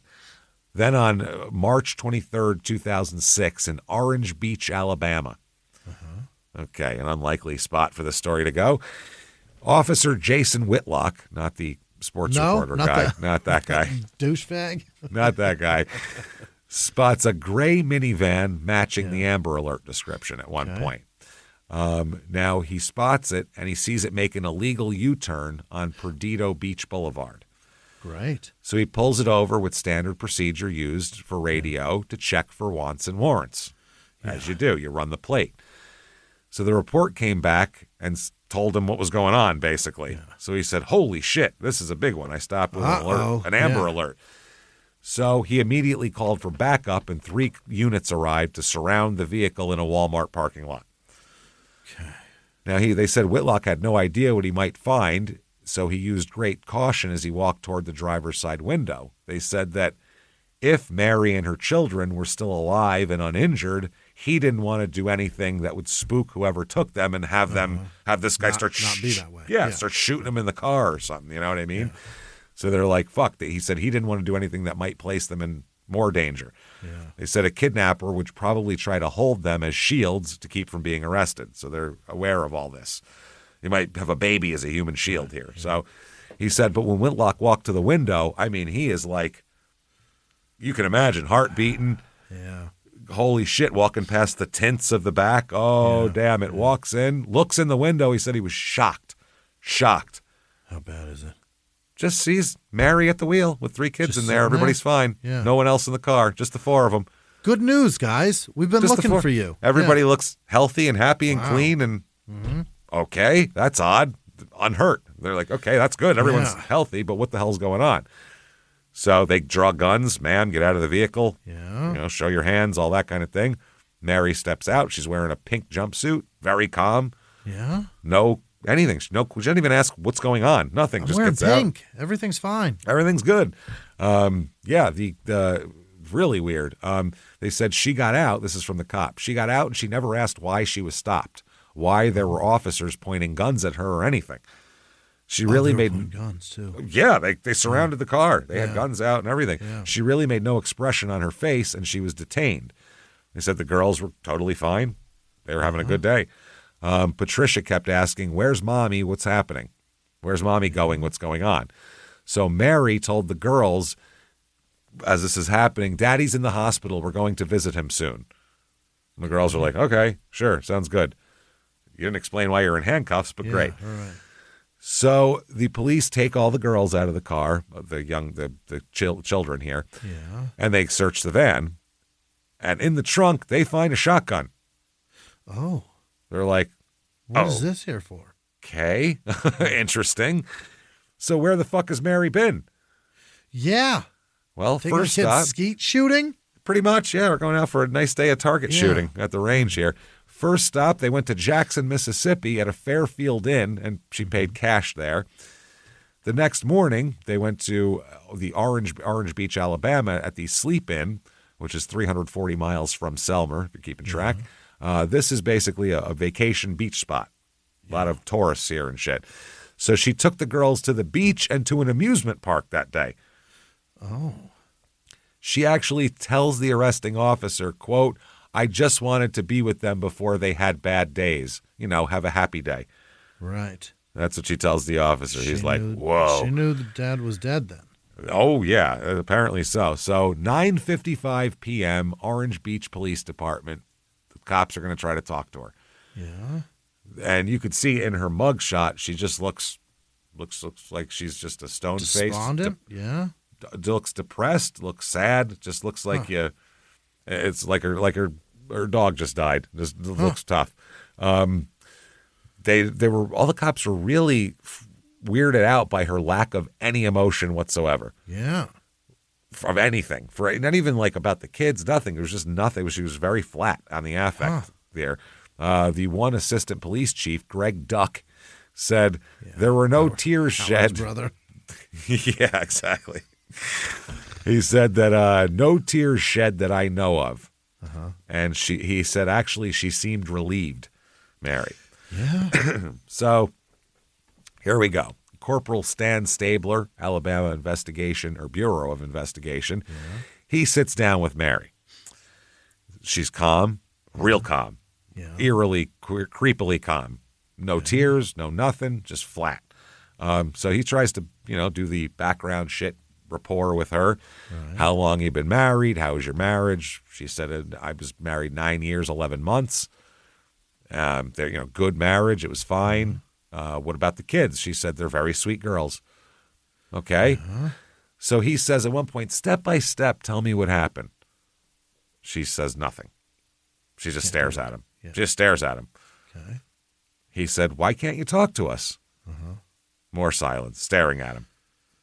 Oh, okay, this is interesting. It's like kind of like Ruby Frankie style. Yeah. You've seen that interrogation when they sit her down and she just stares at them and blinks, and it's crazy, like, man. When she stares at them and blinks, you're just like, your fucking kid was starving. You fucking. I want someone to clothesline her out of her fucking chair. Yeah. I don't care what your excuse is. Your kids are starving and you lock them in rooms. I will choke the life out of you. But give me an excuse for something. Something. Tell me anything. Anything. She just blinks. Yeah. And has that smug look on her face. It's crazy. Weird. Mary's not like that at all. Okay. She's just flat. Like she looks like she's been through a lot and is like catatonic almost. Okay. So he said, I feel like you have genuine concern. Tell me why a mother of 3, a wife of over 9 years, almost 10 years, what would make you do this? Right. Since you had the shotgun and all. She says, quote, no comment. No comment. The strangest thing I've ever heard in an interrogation room. No comment. Like the press is like the paparazzi's hounding her outside of a movie premiere. So I didn't ask you if you're dating that hot young starlet. Yeah, that wasn't what I was asking. Yeah. What's going on? I didn't ask if you're, there was trouble on the set with the director here. So they talk about the ride. He changes gears and he says, well, what about the ride down there? And she said, again, I just wanted to be with them before they had bad days. And she said they've never been to a beach that they remember. So I wanted to take them to the beach. She said, I wanted to give them one last happy memory, and all that. Yeah. So they said, what about affairs, money problems? Is he having an affair? You having an affair? Yeah. You guys, what's the deal? She said, no major problems. No. Good. Okay, so why? So they said, well, explain. She explained Matthew's a full-time pastor at his church, and there's about 200 people in the congregation. His only income is church salary and some from speaking engagements, because they were like, well, break down like financially. What do you guys do? That income was kind of random whack-a-mole income that you can't count on, just speaking engagements. She said Matthew was planning to start on getting his master's degree in the summer or by the fall, definitely. Okay. So she said, they asked her, when was the last time you talked to him? And she said, yesterday morning at home. Okay. So he said, what did y'all discuss? And she said, no real conversation. Just no comment. I don't know. What are you saying? This is weird. So Anne Rule book goes on to say, quote, she had come out from where her mind was hiding just a little bit, but now she scurried back. She didn't want to talk about Wednesday morning. Stabler, by the way, is Chris Maloney on SVU. Yeah, is that his name? Stabler? Stabler, yeah. So that's pretty funny. There's a Stabler harassing or, sitting here interrogating someone. Yeah. Stabler talked quietly to her, asking her to tell him her side of what happened, what problems she faced. He asked her to tell him what was troubling her so much. She said, quote, I just can't right now. Oh, not right now. Yeah. And so he says, okay. And she said, quote, I feel like you have genuine concern, and I do appreciate you. I'm just not up to that right now. Not right now. Not right now. Maybe later. Yeah. So he kept talking, and she kept talking, and Anne Rule goes on to say, Mary Winkler rambled quite a bit, telling him she had heard children's voices when she was handcuffed in an area of the police station, and then she realized it was her own children. She said she thought she was losing her mind for a minute. Oh, my God. But that's kind of how out of it she is. She didn't even realize that the kids are there, too. She's kind of out of it. She said, I about did a backflip to get out of it because I was in the line of sight. She didn't want the kids to see her in handcuffs. She said, those three right there are my only concern right now. She, I guess, they asked her if anybody I can get a hold of for the kids and all that kind of thing. So they had called Matthew's parents.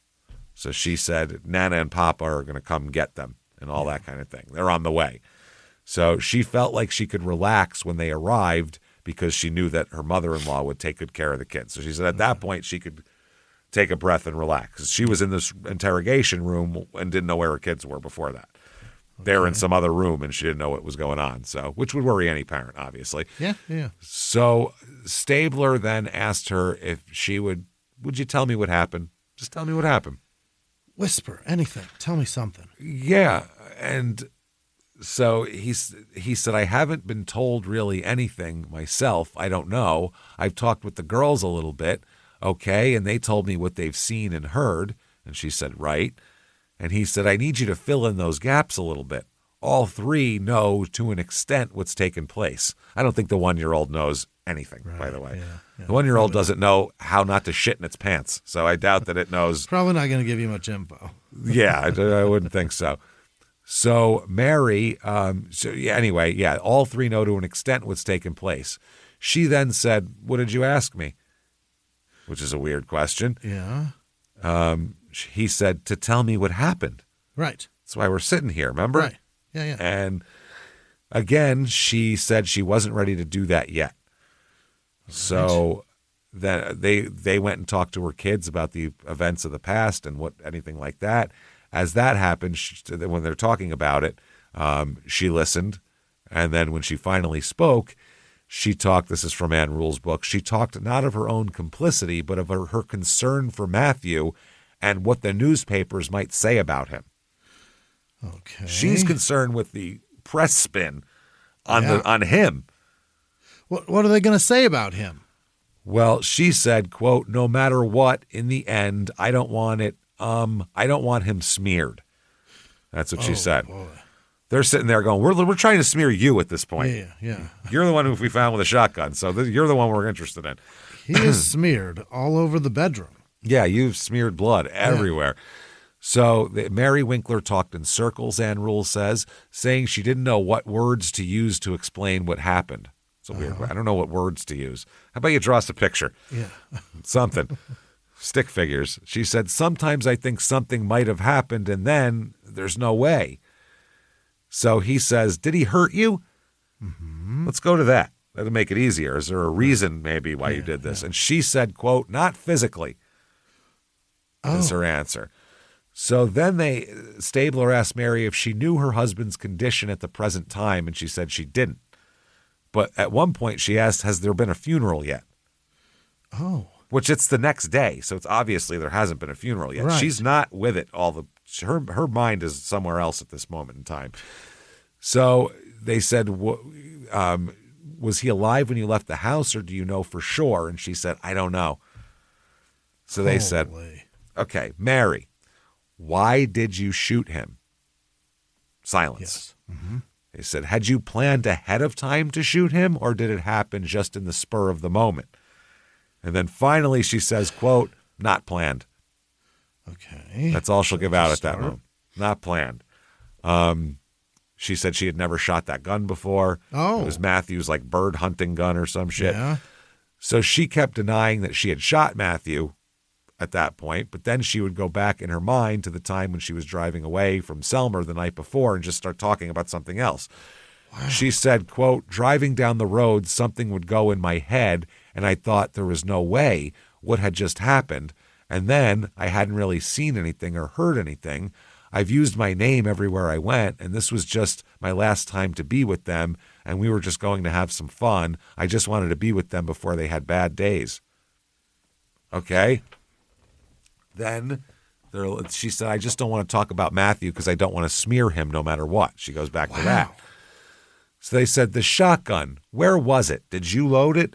Let's start there. So she said, we kept it in the top of the closet, out of reach. I messed it up and put it back. And they said, okay. They said, how do you know you didn't shoot more than once? And she said, I don't. Oh. I don't know what happened. She's unaware of what she did. Yeah. Now back to the Anne rule book. They said she spoke now about Matthew. She'd been thinking about him and about how he had so many rules and schedules for her to follow and all this. She said, quote, I love him dearly, but gosh, he just nailed me to the ground. I was real good for quite some time. My problem was I got a job at the post office a couple years ago, and the first of our marriage, I just took it like a mouse. I didn't think anything different. My mom just took it from my dad and that stupid scenario, and I got a job where I have to have nerve and high self-esteem, and I have been battling this for years. For some time, at some point, it was really good. Then, I don't know. We moved over a year ago, February 2005, and it just came back out for some reason. What's this? So I mean, this is such a.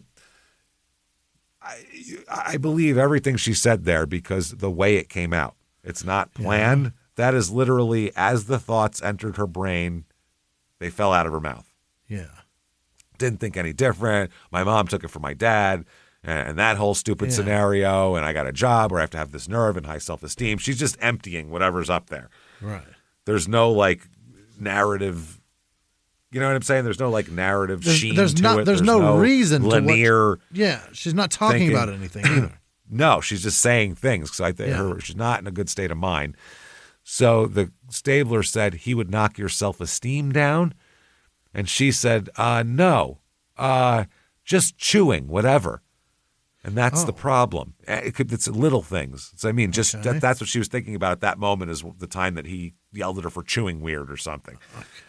But that's how she's not, her brain isn't together at this point. She says, I'm just chewing whatever, and that's the problem. I have nerve now, and I have self-esteem. Quote, so my ugly came out.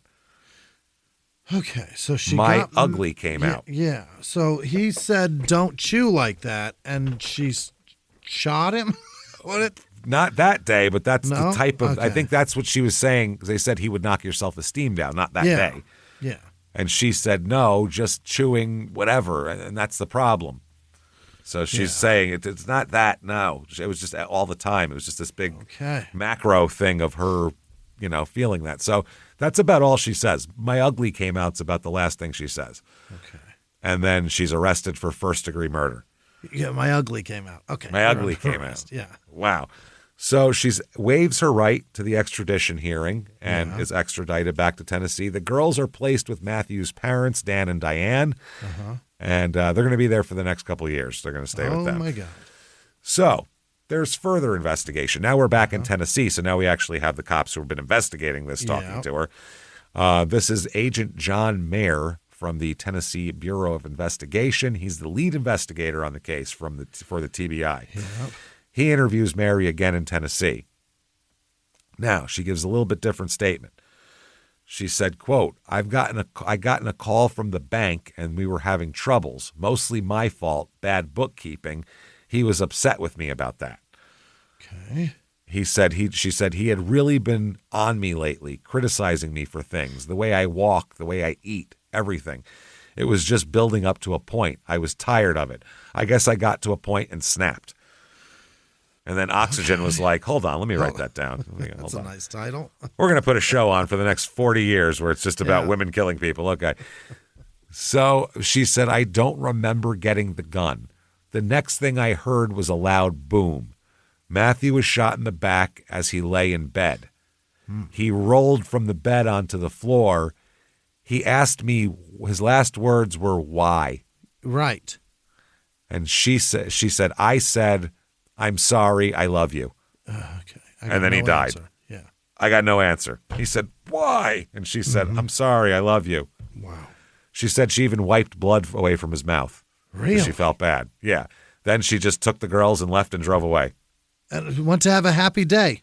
Took the One of our last ones ever. That's it. And she took the gun with her, though, which is weird. Yeah, that is weird. I don't know why you do that. I don't know if it was just she just walked out with it like she was catatonic or what. She disconnected the phone, by the way. Yeah. That's her. Just in case he was alive, so he can't call for help. So that's filthy. Yeah, she doesn't have an answer of why she disconnected the phone. She just said she did it, and that Matthew was still alive when she left. Wow. So they're wondering whether to charge her. Now first everyone's first-degree murder when they're charged, but then they, refine it a little bit here. So they're wondering, is first-degree murder the best charge for this? The evidence they have is she retrieved the gun from the closet. She pointed it at his back. She pulled the trigger. Yep. She shot him. She unplugged the phone so no help could be summoned. And then she fled the scene with the murder weapon and drove 340 miles away. That doesn't look good if you look at it from a statistical standpoint. No. So they go first-degree murder. They indict her on. If convicted, that's life in prison with a minimum of 51 years. God dang. So that's a big one. She gets a couple of defense attorneys who are kind of hot shots in Memphis here. Yeah. Steve Farisi Sr. and Leslie Ballin, Ballin, Ballin. They're very good lawyers, high profile, very good lawyers, get a lot of people acquitted. Sure. They agree to represent Mary pro fucking bono. Really? That's how big of a case this is at the time. Wow. They're like, it's better for us just to get the pub. So, yeah. And they said also they believed Mary is the victim here. They do. That's what they believe. And they talk think about over time you can needle a woman down enough they say there's more. Oh. That Mary didn't talk about because she was embarrassed in the police interview. Oh, right. Which also makes sense because she does seem embarrassed to talk about anything in the police interview. She seems like she's a pastor's wife and all that. She's normally very private, I feel like. She's got no comment right now. No, I just got no comment. Yeah. So during the bond hearing, the defense argues that Mary's a victim of abuse, of both verbal, emotional, physical, and sexual abuse. Oh. And she snapped after years of torment. The shooting was an accident. The gun just went off. She didn't mean to kill him. The judge says $750,000 bail. Okay. The defense says it's excessive, calling it, quote, tantamount to no bond at all. And $750? $750. No, she doesn't have $750, so she sits there for a few months. Yeah. Then, on August 12th, her father, Clark, mortgages his properties to pay her bond. Wow. And bails her out of jail. So she is released from jail on August 12th, 2006. Jesus. Conditions are she has to live with friends of hers in McMinnville, Tennessee, who are Rudy and Kathy Thompson. Not allowed to leave the state, can't contact the children without supervision. Okay. That's it. She gets a job at a dry cleaning shop while awaiting trial. Okay. That's a tough interview. Yeah. Well, I mean, I have a murder trial coming up, but it's not for months. I mean, I think I can work here a while. Here for the long haul. That's Where do I tough. see myself in 5 years? Well, depends. Jeez, let's see. Depends on what this judge thinks. I don't know. Maybe a Ask GED 12 of course, my macrame. Yeah. You'll be making some shit, possibly. Yeah. License plates. I don't know here. So she's doing that. It's the Cleaners Express shop. Yeah. The town of McMinnville is on her side. Mm-hmm. They all believe her friends and are there and stuff, and they all believe her. November 2006, cover of People fucking magazine. Stop it. People magazine. What? There it is. Whole cover, not a partial cover. It's a family photo of the 5 of them in front of a Christmas tree, and it said, "Why did she kill him? The minister's shooting. They seem the perfect couple. Then cops say she shot her husband in the back. The story of Mary and Matthew Winkler." And there they are. So big profile, very sympathetic to everybody involved. Photos of her looking very nice and not, murdery. Crucifix, demure expressions and things like that.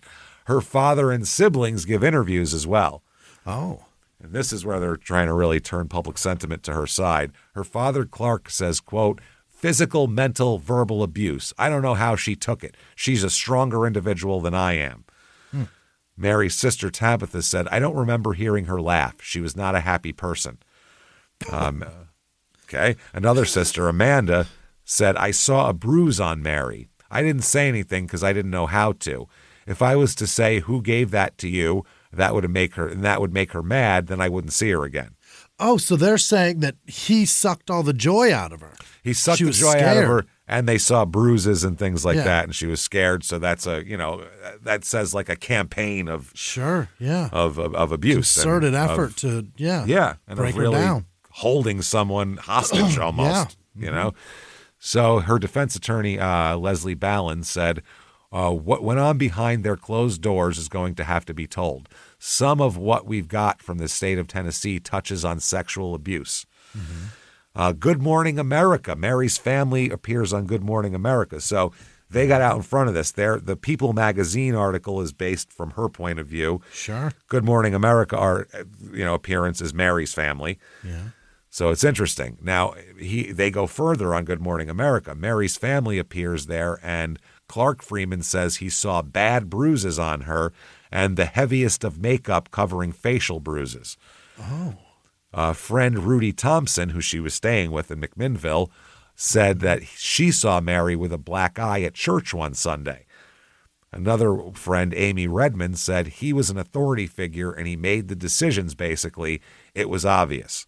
Okay. But Mary's father said Mary always denied everything to her father's face, she said, "No, Daddy, everything's all right, everything's all right." So they're definitely trying to get public sentiment on their side here. Sure, yeah. And she's doing a good job of it until New Year's Eve 2006, where that takes a slight step back. What happened now? She is spotted out at a bar in McMinnville, smoking and drinking and laughing. Oh, Which, ma'am. people got to smoke and drink and laugh, but when you're on bail out on bond for murder, and you're saying that you're so downtrodden, you're trying to turn the public sentiment. Obviously, you can't just be downtrodden and feel like that 24 hours a day. You got to have a moment where something's fine. That happens. New year, new me. It's coming up. We're about to switch over the calendar, and I'm going to change this thing. Turn it around. Go to a funeral. Yeah. I don't know, maybe this is an Italian thing, but Italian funerals afterwards, when we go back to the house and everybody eats and people are like playing cards and shooting dice and eating and sandwiches and shit, eating salted cured meats, everybody's fucking laughing. Yeah. No one's sitting there going, "Oh, it's none of that shit. It's over now. Now we're laughing. We got guys with their dress shirts off, wife beaters on, fucking rolling dice and shit." It's a different scenario at that point. Okay. Well, that person's gone now. We start over. That's it. What are we going to do? We went to the funeral. We were all sad. We stood there. The women yelled and cried. My grandmother tried to jump in the casket. They all did that. And now it's over. Have some prosciutto. Shut the fuck up. If I see a battered woman who fights back and shoots the guy, if she's not smiling after that, then why do it? You know what I mean? That's true too. Well, yeah. If you're not jacked that this shit's finally over. I guess. Yeah, but that's not the act. That's funny, but it's not the actual emotional Obviously, reaction. yeah. You shouldn't be out there just partying up, but it seems like, I don't know, it's been plausible. months. It's been 9 months. Yeah. Also is the other thing. So it seems like you'd want to, if anyone needed stress relief, it would be someone who's on bail for murder. But at the same time, if you're trying to if your whole goal here is to get the public on your side, this ain't it. Going out smoking, drinking, and laughing on New Year's Eve isn't the way to do it at all. So a customer captures her on cell phone video, and it airs on local TV. So that is not good for her. No. The public is pissed. People are pissed. People that were on her side are now against her. Whoops. They said this is a grieving widow, that she's so sad, she's so abused, and she's so traumatized, she's got to go out. Yeah, people who are traumatized have a drink and laugh once in a while still. But anyway, she's out partying and doing all this. The defense calls it a one-time thing, saying she's allowed to unwind. It was New Year's Eve. It wasn't a random Wednesday night. It was New Year's Eve. She's allowed to chill out. The prosecution doesn't think so much here. So in Ann Rule's book, Smoke, Mirrors, and Murders, that's what it's called, they say that Ms. Rule also briefly discussed the incident on New Year's Eve when Mary was photographed in a bar with a beer holding a cigarette. The man who snapped the picture with a cell phone camera subsequently asked Mary, "Are you the preacher killer?" Hey. She laughed and said, "Yeah, you want to be next?" Oh, boy. Not good. That does not look good for you. Not look good. Making light of the situation is just publicly. We get psychologically it makes sense, but publicly it looks terrible. Not good. No. So now her probation officer, who's keeping track of her out on bond, said that she'd done everything she'd been required to. Sitting at a bar of a restaurant does not violate probation. There's nothing, no alcohol caveats in her probation or anything like that. Right. So that's it. She's not supposed to kill anybody, I believe, or see her kids without whatever. That's a pretty good rule. Another problem for her is that she also gets a boyfriend while she's out here. What? Which, again, people meet people and it goes allowed. on. But doesn't look great if your whole case is based on public image. It doesn't look good. Right. While she's working at the dry cleaner, she met the boss's brother. His name is Daryl Pillow. Daryl Pillow. So they start dating. Daryl Pillow said, "I saw interest in Mary, and I thought Mary saw interest in me." Saw interest. I've never heard.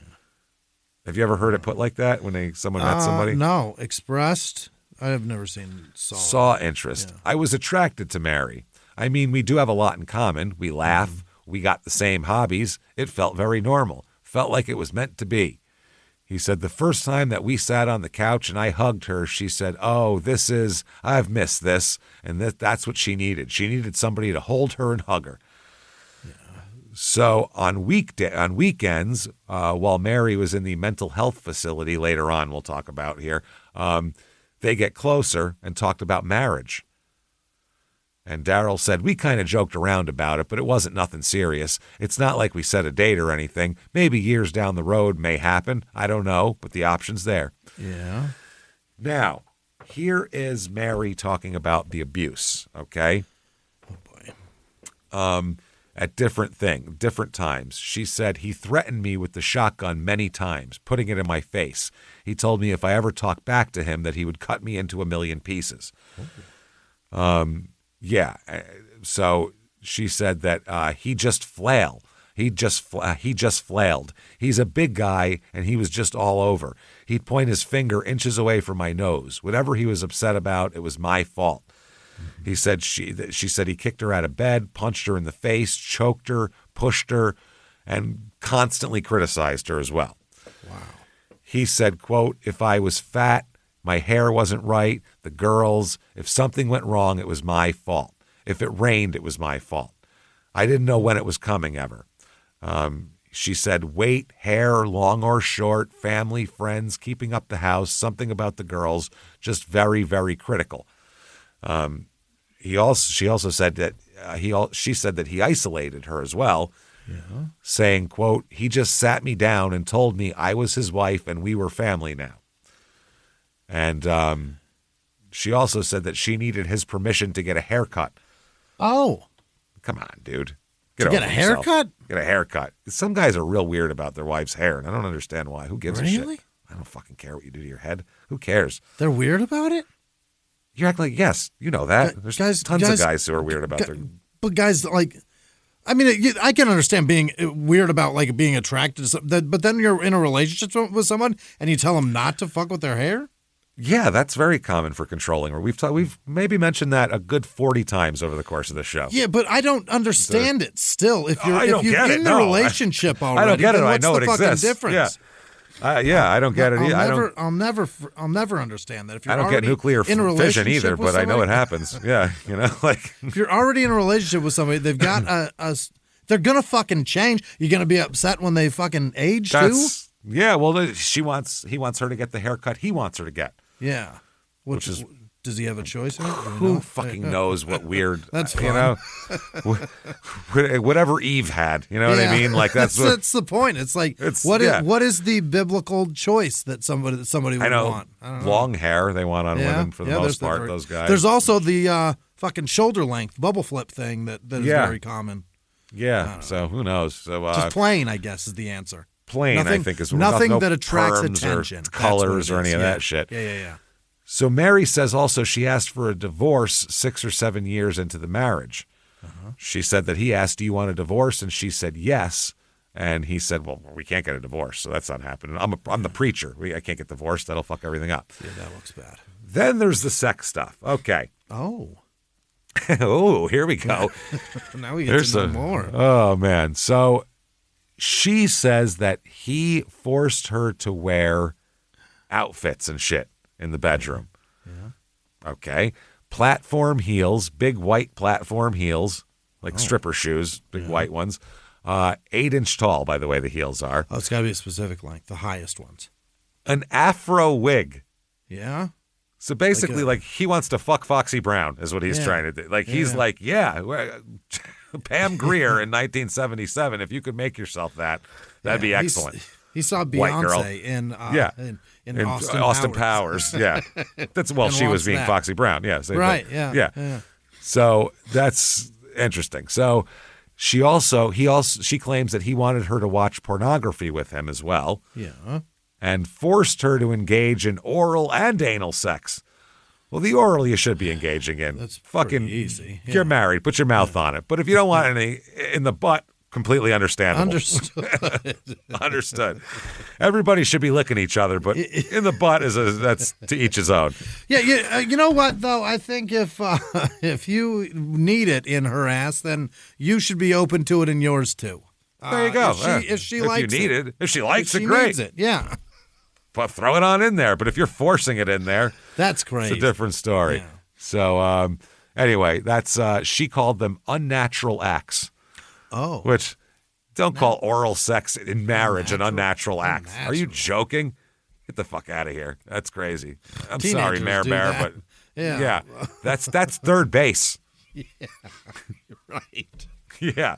That's third fucking base. That's shy of actual That's sex, not even a homer. Yeah. You just got a blowjob, you loser. Yeah. That's what kids consider anyway, third base. That's what 16-year-olds say to each other. Whereas sex is a home run and anal is like champagne in the locker room afterwards, right? Corks are popping. That's anal. That's extra innings. You won the series at that point. So here is a story that the cops kind of pieced together of kind of with all accounts. Because Patricia has a memory of this as well. So apparently baby Brianna woke up crying around 6:15. Mary claims that Matthew kicked her out of bed literally. She said, caught me somewhere in the low of my back and I was on the floor. Oh, he shoved her with his foot. Baby's crying and he's like, take care of that, bitch, and kicked her out of bed, which is, wow, that's insane. And then come back here and blow me. Hey, blow me. But apparently Matthew then got up to try to comfort the baby, kicked her out of bed, and while she's recovering from figuring that out, then Mary took over and Matthew returned to bed, but he was all pissed off. Because in his mind, the baby cries, that's Mary's job. Yeah. Do that, apparently. So Mary attends to Brianna. Then they went downstairs and started some coffee. Then she went back upstairs, went to the bedroom closet, and grabbed the shotgun. Oh, that was the last moment. Walked to the bed, pointed it at Matthew's back. His back was turned, never saw her coming with it, and shot him. 77 pellets of birdshot go through him, tear up all the organs and everything. That's on the bed. He rolls onto the floor because he was on the bed. He was literally in bed when she did this. Right. He says, why? She says, I'm sorry, I love you, wiped blood from his mouth. Then Patricia came in the room and said, what was that big boom? Because a shotgun blast at 6:15 in the morning. Yeah. When my dog barks at the Amazon guy at 8:30, I'm like, what the fuck is that? Jesus Christ, God damn it. This is a shotgun. Out. Yeah, someone do something. But apparently Mary just told Patricia, Daddy's hurt, we're leaving. Oh, we're leaving. He'll take care of it. We're leaving. Yeah. So now it's going to come down to, who's the jury going to believe? I mean, science. Will they believe her? I mean, the science is 100%. We know what happened. And she admitted she shot him in the back while he was laying in bed, and he bled out. So that's she definitely committed the killing anyway. Okay. Yeah. But will the jury believe her in terms of that he's been abusing her for years and that this was, a moment of snapping from being abused for years and years in every way, shape, and form possible, which if it is, then the jury believes that, then it's understandable, So basically there's no medical evidence of abuse is the problem. Right. There's also no medical evidence that it didn't happen. No, there's none. Right. So you can't prove a negative, obviously. Right. So but there's no, from her side to claim that she was battered and everything else, she has to prove some that form she was of battered. abuse.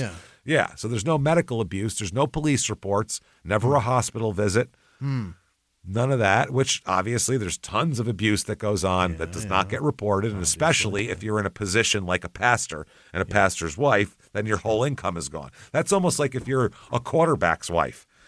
Yeah. If he beats the shit out of you and you call the cops, now he gets cut and you and your children lose millions of dollars too. So that's why a lot of women don't report it. Not that they should, do that, but they don't because they go, well, fuck, that's all everything we have. Yeah. So anyway, friends and church members, tons and tons of them, dozens and dozens, describe Matthew as gentle and very nonviolent.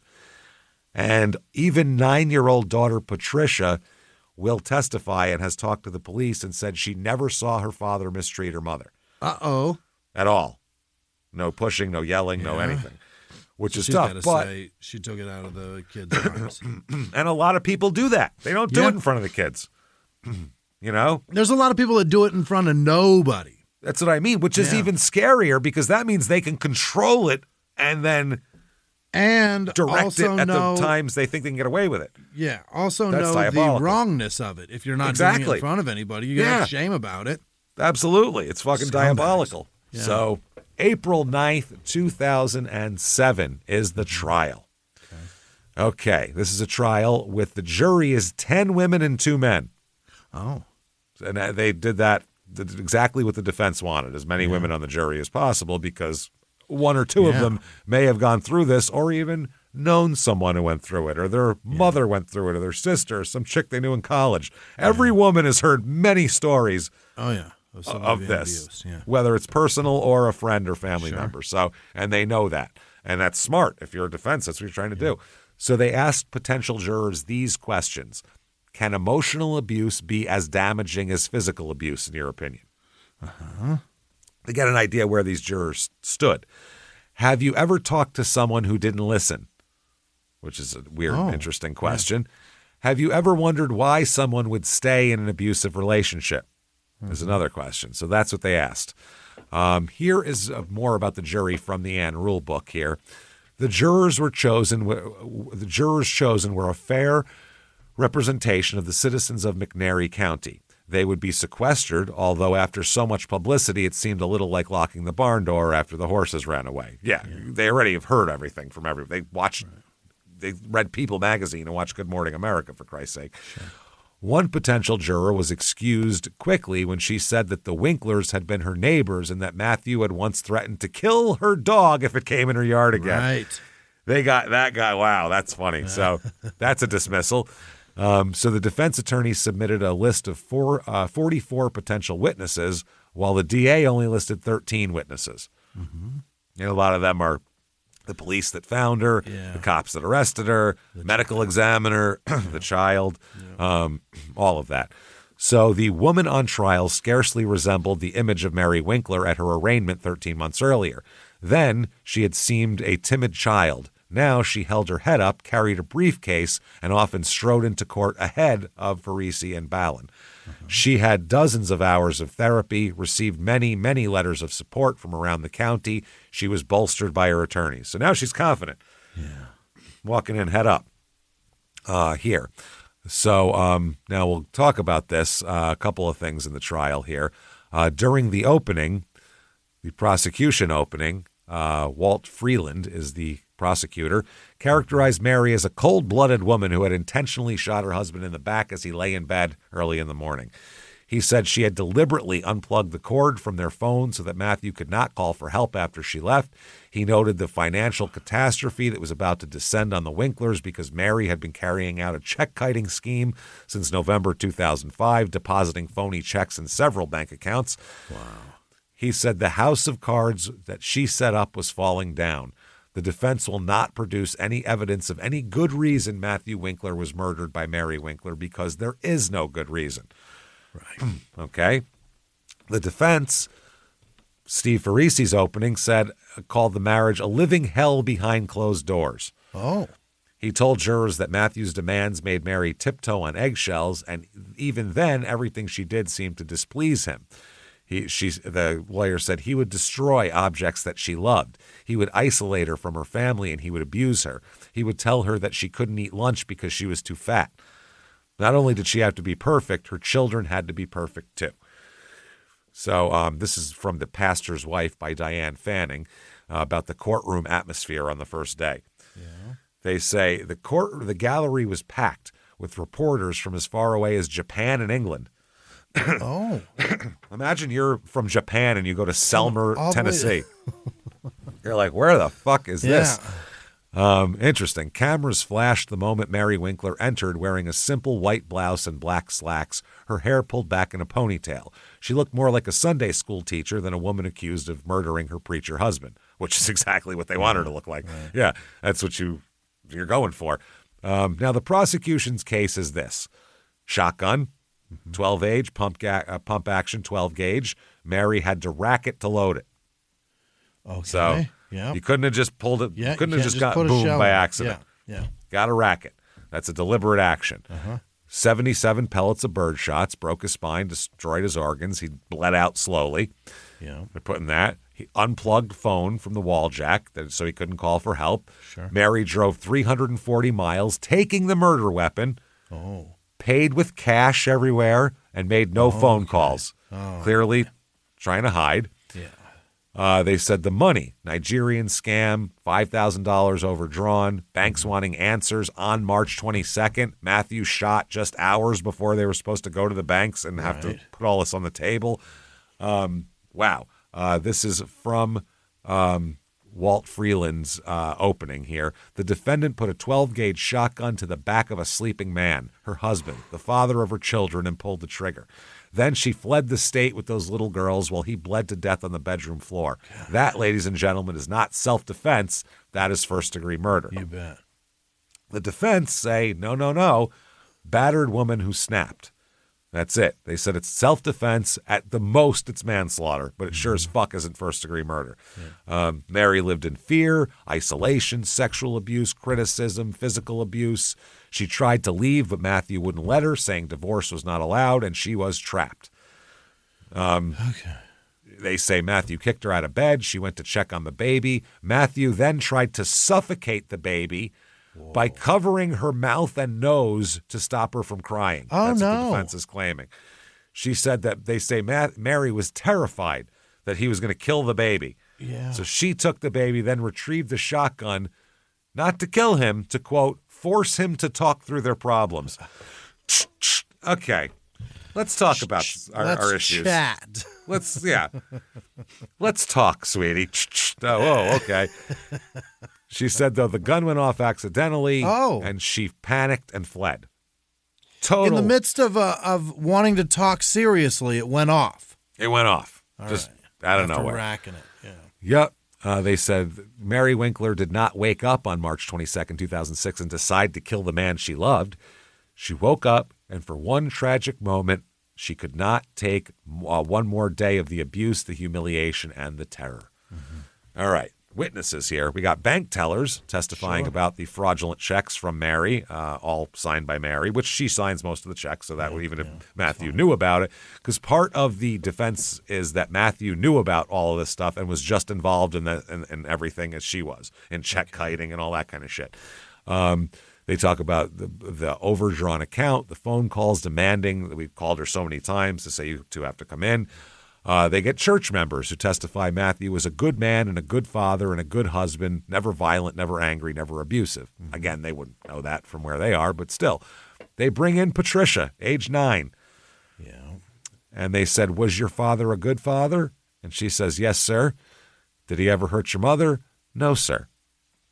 She describes the morning of the shooting, hearing a big boom, and ran into the bedroom and saw Daddy on the floor groaning and asked Mommy what happened. And she said, Daddy's hurt, we're leaving. That's what the kid remembers. While he's groaning. She said that. Oh, boy. This poor kid saw her dad on the floor. That's rough, man. Here are some now the defense witnesses. Here is from the Ann Rule book. Quote, the prosecution had presented a woman who was about to be exposed for writing bad checks, a woman who had admitted to shooting her husband in the back before she ran away to another state. Steve Farisley and Leslie Ballin faced a formidable challenge as they would now try to rebuild Mary's side of the case. Mm-hmm. They presented a number of witnesses who vouched for Mary Winkler's positive image in the community and in her church community, and they set about demonizing Matthew. Wow. Okay. Which is what you got to do. Yeah, that's fucked, though. Dr. Lynn Zager, the forensic pathologist who went 41 sessions with Mary Winkler, testified for over 2 hours. If Mary herself should not take the stand, Zager had clearly committed her patient's life to memory, almost from birth to the morning Matthew died. Wow. The psychologist said she had diagnosed Mary with mild depression and post-traumatic stress syndrome. She traced the post-traumatic stress disorder back to the time that Mary's sister died suddenly from a heart attack. Yeah. The Freeman family... Was it a heart attack?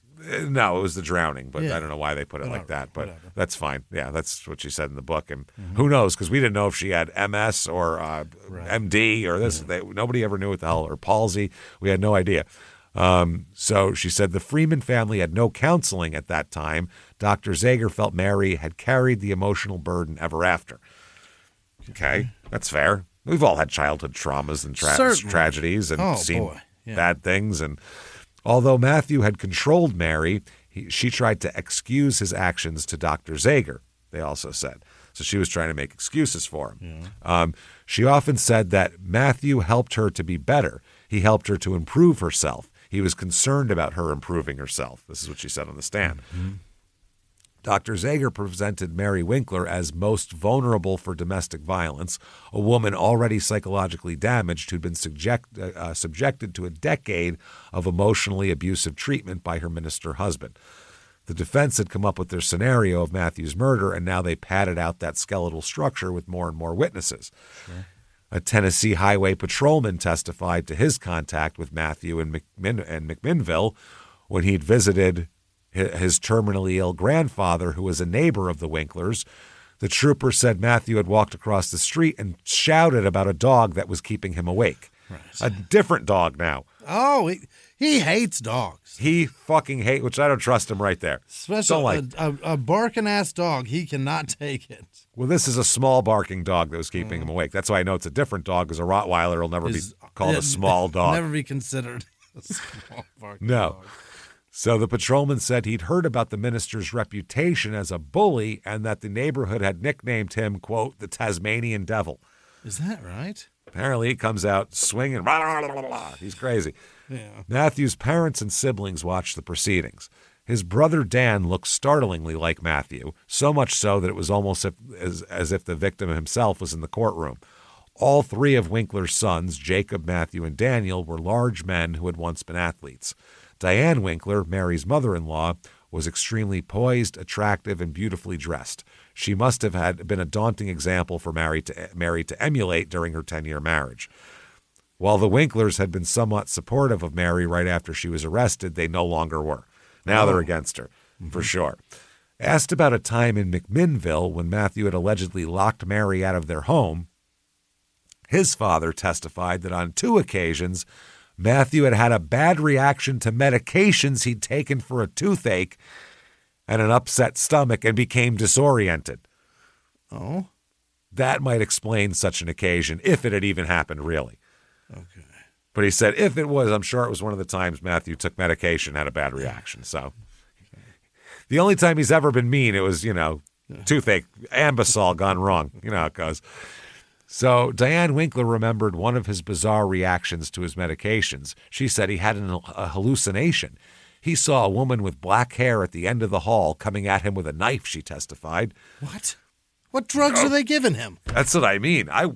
Toothache drugs. Holy shit. Do they give him mushrooms for his toothache? They give him fucking oxy LSD for his goddamn... This is unbelievable. Wow, I've that's never impressive. had hallucinations from a drug for pain.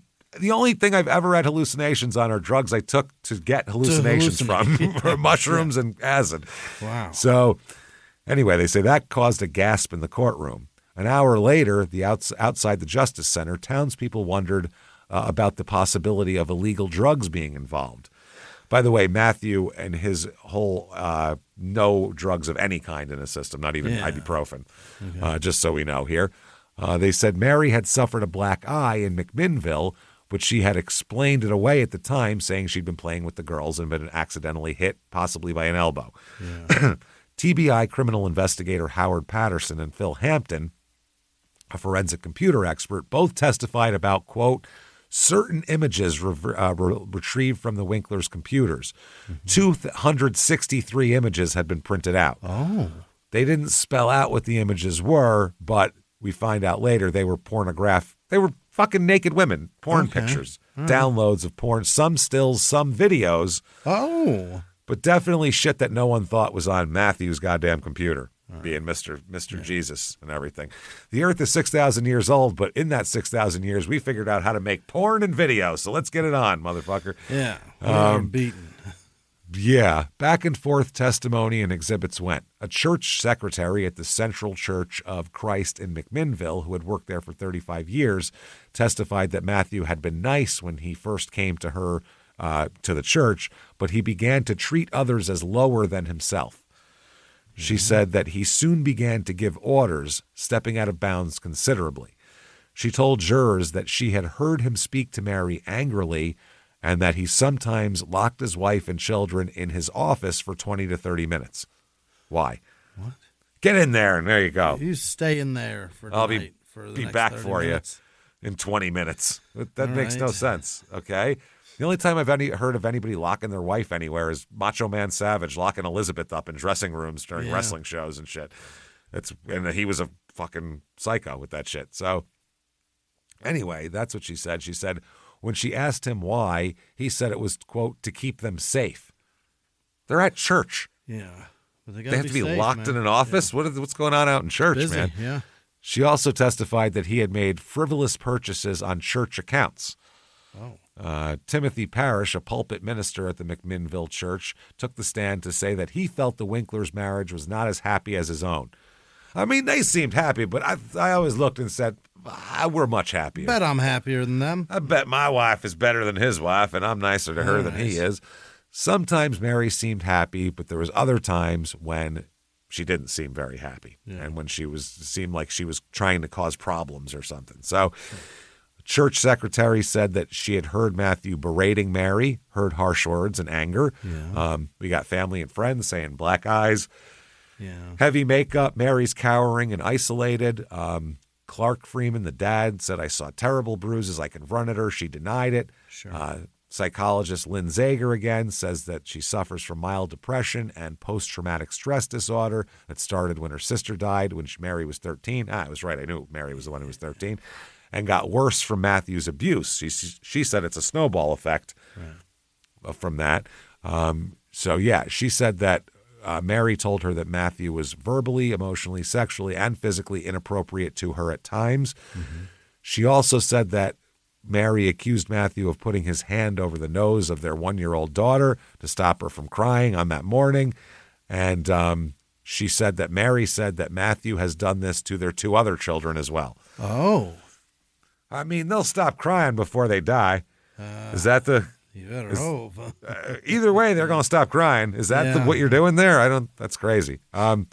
She said also, Mary could not form intent to commit a crime because of her compromised mental state. Oh.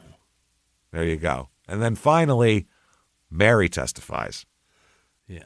She has to. She has to. Yeah. It's all based on her, man. So if she gets up there and says what she needs to, then it'll help. So Mary testifies. She's very soft-spoken, eyes downcast, very humble, doesn't come off as, that's right. None of that chin in the air bullshit like the Casotis guy was up there. Okay. That Nicholas Casotis we did a few weeks back. Yeah. He was just acting like real confident about everything on the stand. None of that shit. She describes her marriage. She said he criticized her, quote, weight, hair, long or short, family, friends, keeping up the house, something about the girls, just very, very critical. She said he just sat me down and told him that I was his wife and we were family and we're going to cut off from the friends. He said, talked about physical abuse that we talked about, kicked her, punched her in the face, threatened to cut her into a million pieces.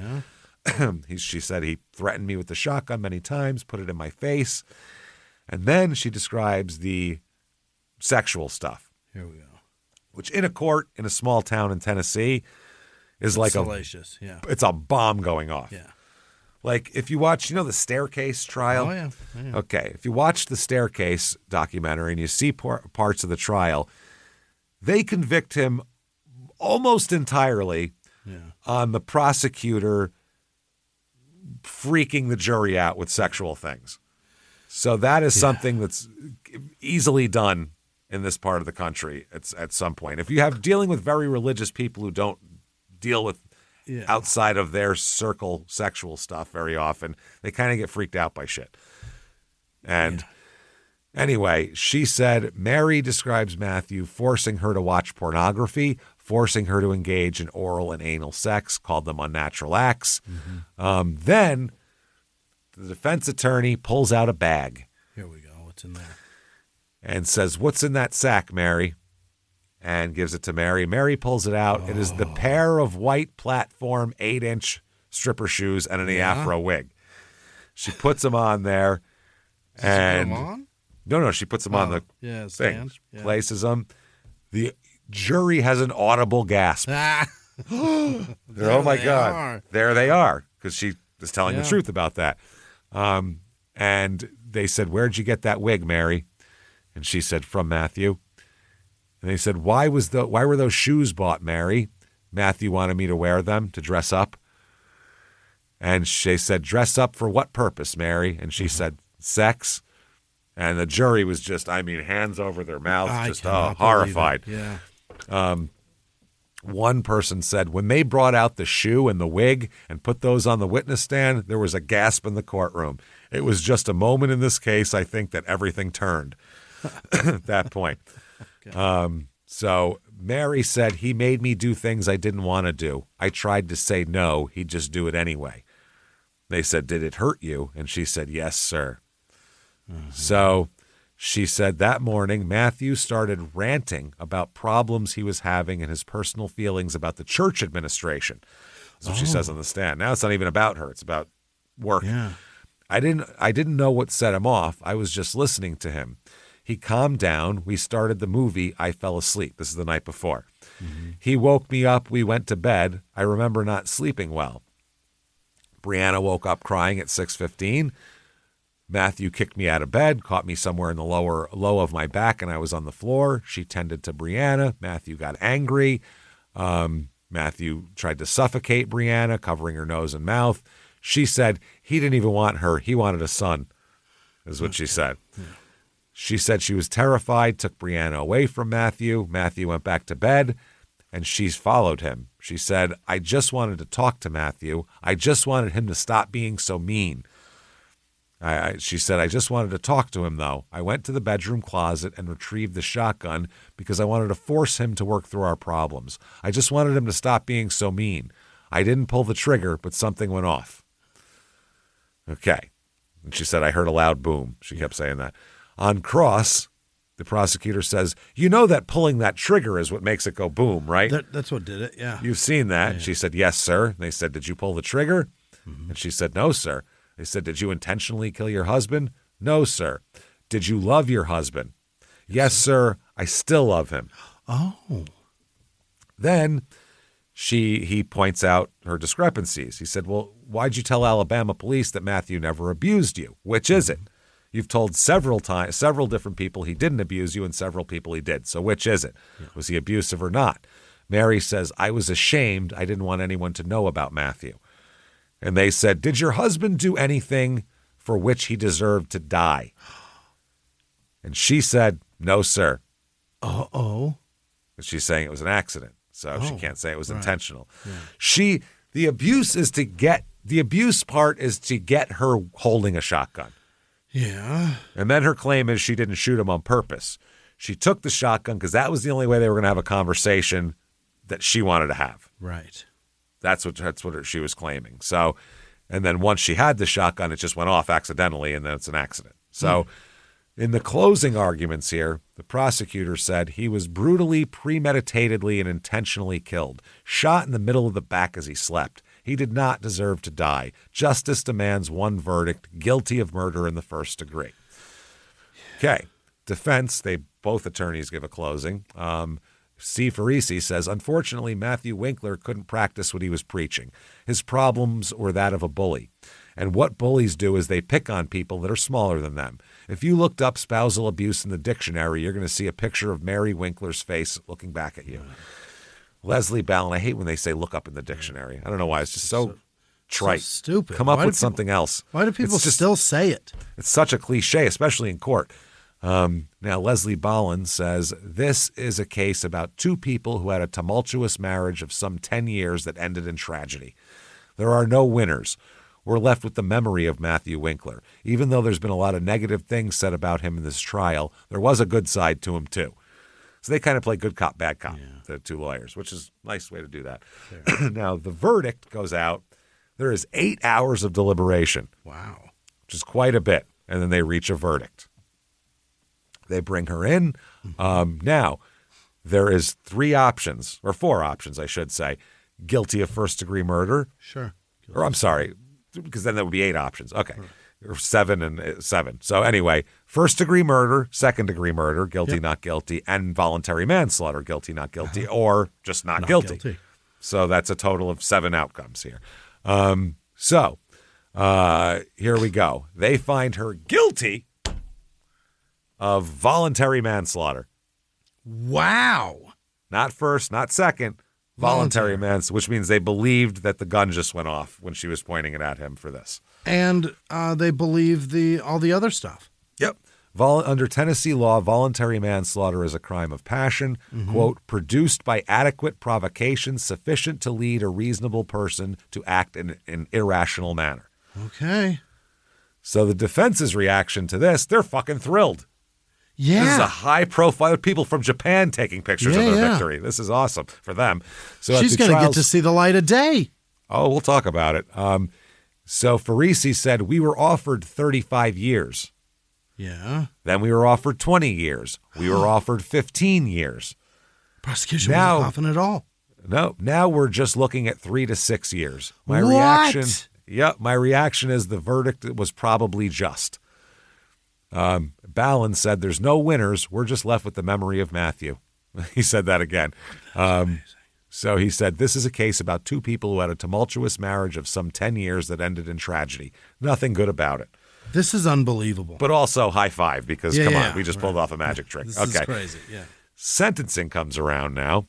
Victim impact statements, they bring in Matthew's brother, who stands up in the stand and stares at Mary, Yeah. and said, "I've watched as the life of my brother's been turned into a circus. I don't see any remorse in you." Yeah. Matthew's mother gave a 30-minute long monologue, staring at Mary the whole time. 30 minutes. That's a good set right there. Yeah. It's more than a feature set. Like Oh boy. She has got some minutes. She said, "You broke your girls' hearts. Mary, you have destroyed your husband's character. You destroyed his good name. You've accused him of being a monster who abused and belittled you. The monster you have painted for the world to see, I don't think that monster existed. There's been no remorse from you. You've never told your girls you're sorry. Don't you think that you at least owe them that? You've never told us you're sorry. I think you at least owe us that. The girls are having nightmares. They fear people with guns breaking into their house. They're terrified. Don't you think you owe them an explanation?" Now, the defense has 10 witnesses testify on her behalf, also tons of letters of recommendation, church friends, family friends, supporters, tons of letters. And Mary reads a statement herself. Okay. Quote, "Whatever sentence you give me can never punish me enough. I've suffered the loss of someone I loved. I've lost my freedom, I've lost my children, and I've had my life on public display. I think of Matthew every day and the guilt, and I always miss and love him. I hope this situation sheds light on unhealthy relationships and that others will find the strength and have the courage to seek help before such a tragedy occurs again." The prosecutor argued for the maximum 6 years in jail. Defense attorney said probation should be fine for her, no jail time. So the judge says this, quote, "This offense meets the state's legal definition of a violent, shocking, and reprehensible act. However, in fashioning this sentence, the court has considered the seriousness of the offense, the jury's verdict, and the testimony about allegations of abuse of this defendant. You, ma'am, may fuck off 3 years in prison." God damn. How this breaks down is 210 days in prison custody, minus 143 days already served, which is 5 months in jail awaiting trial before she got out, minus 60 days to be served in a mental health facility on the weekends instead of prison. Wow. Total time she does in jail is 7 days. 7 days? She does a week in jail and then gets out for the mental health stuff and all that. So that's it. And she's put on probation for the rest of her sentence as well. So then another 2 years on probation. Yeah. That's that. The defense, obviously, pretty thrilled about this. They're jacked, over the moon here. Now, the jury foreman is pissed off, and he talks to the press about it. Oh, yeah. Bill Berry, the jury foreman, gives an interview to Court TV. He says, quote, "I don't think justice was done. It's the times we're living in. People are getting away with murder today." If only there was a group of people who could fucking stop that. If only there was a group of specially assigned group of people set to really figure out the facts of these cases and make sure that doesn't happen. Built to stop it. If only someone was in charge of that group of people, maybe a 4-person possibly. That's this asshole. So he says the jury was unbalanced and unfair. He said it was 10 women and 2 men, and they all ganged up on the 2 men, is what he said. All right. He said 9 of the 10 women wanted to acquit Mary entirely, wanted her to walk free. They felt like he deserved what he got. They felt like she had already lived through enough prison with the life she lived and that it was justified. Is that right? Berry and the other man, first of all, you have to give credit to the generosity of women in this way. There are 10 women and 2 men, and who's the foreman? A guy. Man, They let him be the fucking foreman. They're like, fine. Maid, probably. Yeah, you do it. So they said that they compromised on voluntary manslaughter. It was just a compromise verdict. He said, we had to settle on something. I didn't want her to just walk. He says he didn't believe Mary's abuse claims, doubted the physical abuse, wasn't sure about the sexual abuse, and he thought the sentence, if there was just going to be manslaughter, should have been the maximum 6 years. And he said he thinks she shouldn't get her daughters back as well. Now, the public is split here. Public is split. Really? Here is from the Tennessean newspaper. Okay, here are some. This is from they asked readers to email in their thoughts, and here's what they got. Here's Susan Hines. I'm glad she was convicted in this case. Even if she was just threatening Matthew with the gun with no intention of harming him, she did not protect her children from the argument by locking the bedroom door. That's what she's pissed about. Their 8-year-old daughter came in moments after the shooting, and this alone is unforgivable. Concerning her sentence, the jail she will sit in can never punish her like the jail she's had to live inside of herself. Her children are gone forever along with her husband and the secure life she's living. She made a choice that has and will continue to affect a great number of people in a horrific way, some for the rest of their lives. This is John Salyer of Kentucky. Considering the vast documented sexual, physical, and emotional abuse from her husband over many, many years, vast you can say, but there is no documentation of any of this. So you can't really put that word in there. True or not, Mary Winkler should be credited with time served, reunited with her children, and allowed to make the best of her remaining life. Here is Terry Hill. Here's another example of a justice system that's biased. Had it been the other way around, Mary Winkler's husband would have received a first-degree murder verdict. Well, we know that's true, but we also know that a wife couldn't be physically and sexually abusing her husband for years either. That'd be very difficult to do. So it's not an even flip on that one. It's definitely apples and oranges.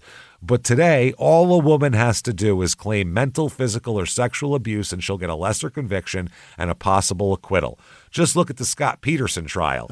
The man was convicted and sentenced to death on 100% circumstantial evidence. That piece of pizza is enough for me. I think our justice system is broke. Not broken, broke. And women like Mary Winkler need some money, are helping break it.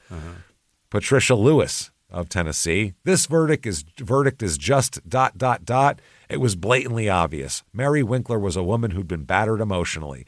Her countenance radiated abuse. I'm a healthcare professional, and without exception, all of my peers, one of whom was married to an abusive, dominating minister, quote unquote, of the gospel, agreed that this man was duplicitous, controlling, and demeaning. There are no winners here, but hopefully she can be reunited with her children. And then finally, Gary Redden, quote, I cannot believe Mary Winkler got off with a slap on the wrist for shooting her husband in the back while he slept. What is wrong in this country? No wonder murderers run rampant when there's no justice for real victims. The murder rate is so far down. Shut up. Even back then it was so far down. If her crime is excused away because of alleged circumstances, wow, you just alleged circumstances a lot.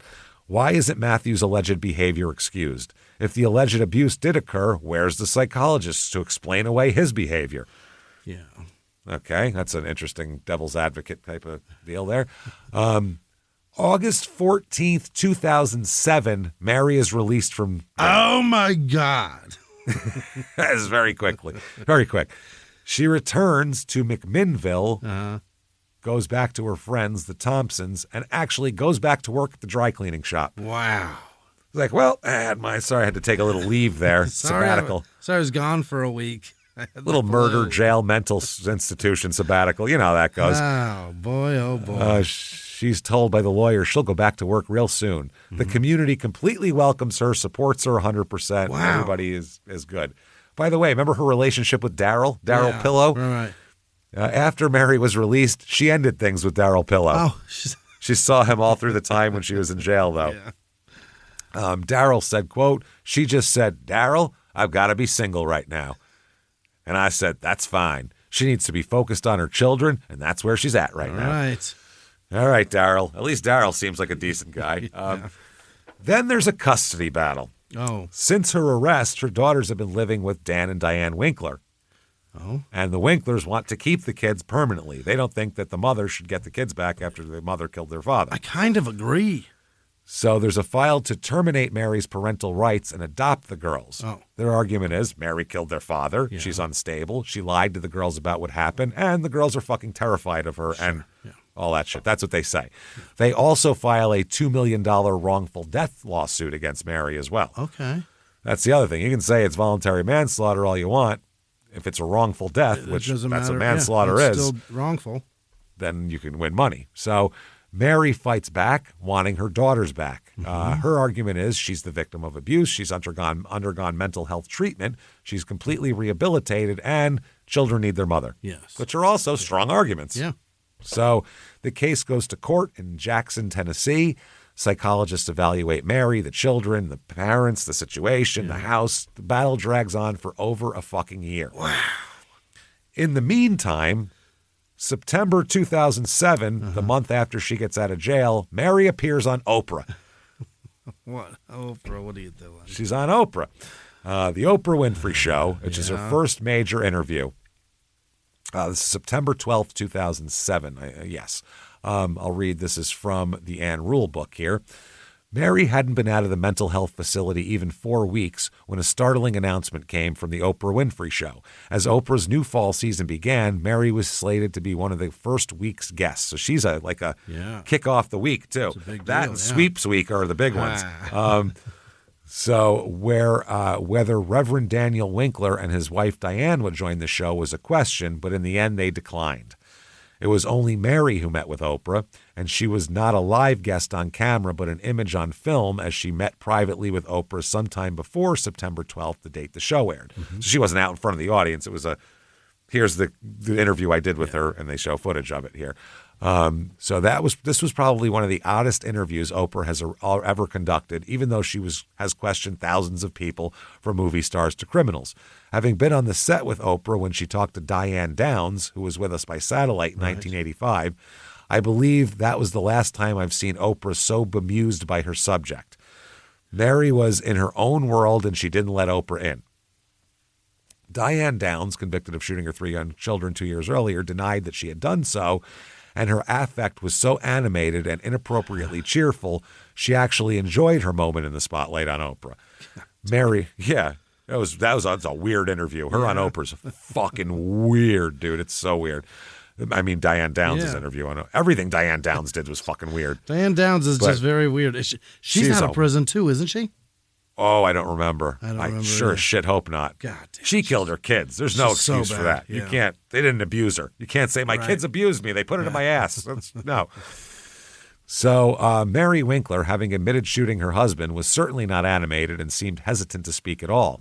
Although it could not be more different, her affect was just as peculiar as Diane's. Many times during their conversation, Oprah did a subdued double take as she could not believe what she'd just heard, and she did her best to coax some kind of response out of Mary, any kind of response.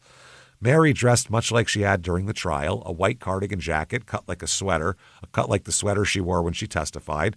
Her haircut was the same, and her shy expression, the head-ducking pose, were almost identical to those shown on news clips during her murder trial. On Oprah's show, however, Mary rarely, if ever, met Oprah's eyes, instead gazing off to the left, which is weird. It was almost as if she existed in another dimension, and the questions, however gently probing, never quite penetrated an invisible wall that she had built around herself. From time to time, her response was only a quiet, and was almost cheerful in an absent-minded way. For instance, when she had just mentioned how Matthew had suffocated their baby to, quote, put her to sleep, Oprah followed up with something like, "What did he do?" Like, holy shit, her tone reflecting shock. Yeah. Mary only, Yeah. Yes, Matthew often suffocated their children, and she'd been powerless to stop him. Never looking into Oprah's eyes, Mary explained that she'd been terrified of Matthew that morning, but at the same time, she just wanted to talk to him. Yeah. She said, I wanted him to be happy, to stop being mean, just to enjoy life and tell him he didn't have to be so miserable. And Oprah said, have you ever said that to him before? And Mary said he never would have allowed me to say that. Some of Mary's recitation of the facts of the morning of the shooting tracked with the version presented by the defense at her trial, but others were slightly changed by now. Oh, she's got a new event. Now she recalled Matthew had been sitting on the bed. Months ago, she said he had gone back to bed and was laying down. Yeah. Those are very different things. Yeah. She said, quote, I just wanted to talk to Matthew, she explained to Oprah, and then there was that awful sound. Then she, quote, she hurried to a safer subject, but Oprah tugged her back, asking her to explain what that meant. Mary could not bring herself to say the words gunshot or shotgun shells. She explained that she never in a million years would have thought there was something in there, meaning both shotgun shells. Yeah. Quote, he always took it out. She meant the shotgun shells, but she couldn't say the words. Oprah was like, during anal? Or what are we talking about? This. Where'd he take it? She showed no emotion at all as she has explained that she thought something had hit the ceiling or one of the windows. Instinctively, she had run away and then realized Matthew wasn't chasing her. Asked where the girls were at that time, she answered Oprah in a peculiar way, quote, I want to say they were watching TV. So It was early in the morning and the girls were either in bed or sitting out in the hall, as Patricia had testified, frightened about what was happening in their parents' room. Mary said, quote, I still ask myself, what in the world happened? She had a vague memory of Matthew, quote, laying there, but he didn't say anything. She had wiped his mouth because there was blood coming from it, and it just kept coming and coming. But she couldn't see anything wrong with him and couldn't understand why he was bleeding. That's what she claims. And now it was akin to shade coming down over Mary's eyes, although they were still open. Almost to herself, she spoke of how people's appearances can change in a matter of seconds. She meant as they died, but she could not say that. She couldn't say that either. She said, it's just terrible, describing how dead faces change. She said, I just took off. We ran away. We didn't go to his parents because they were on vacation. I was going to Memphis, but then she had been aware that she was headed toward Mississippi instead. In the same breath that she described her fear of her husband, she said with as much feeling as she had mustered so far, I do love him. I do love Matthew. She told Oprah she could not imagine life without him. She said just before something very bad happened, Mary felt like her life was in danger, but now she's better. She said she was only beginning to find out who she really was, describing how frightened she had once been because she broke the sun visor on her car and had been afraid to tell Matthew. Oh, God, that sucks. Now she told Oprah that she saw that it had been her car and that she shouldn't have been afraid over a broken visor. So it's my car. If I want to break it, I'll break it. When Oprah asked about the financial crisis that came out after she bounced some checks in the computer scam aftermath, Mary said she wasn't even upset about it. She said she had nothing to do with it. It was all Matthew's idea.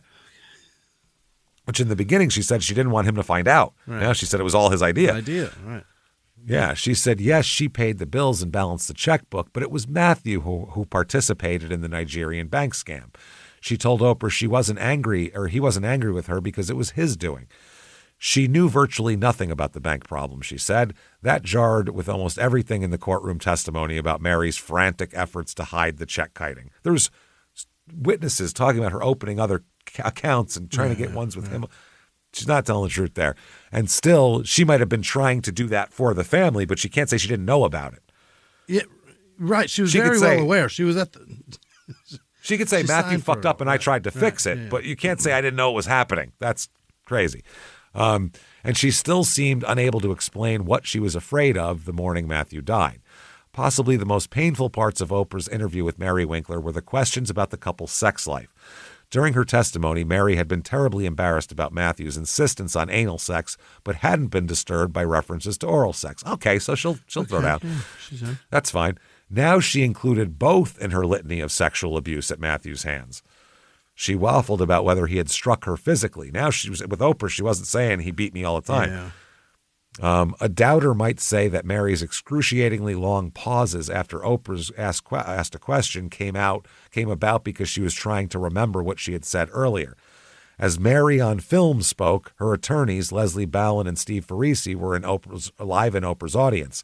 Farisi's sister was handling Mary's legal struggle to win back the custody of her 3 daughters. Will that happen? Should it happen? This is a question almost as difficult to answer as the one about her possible motivation for shooting.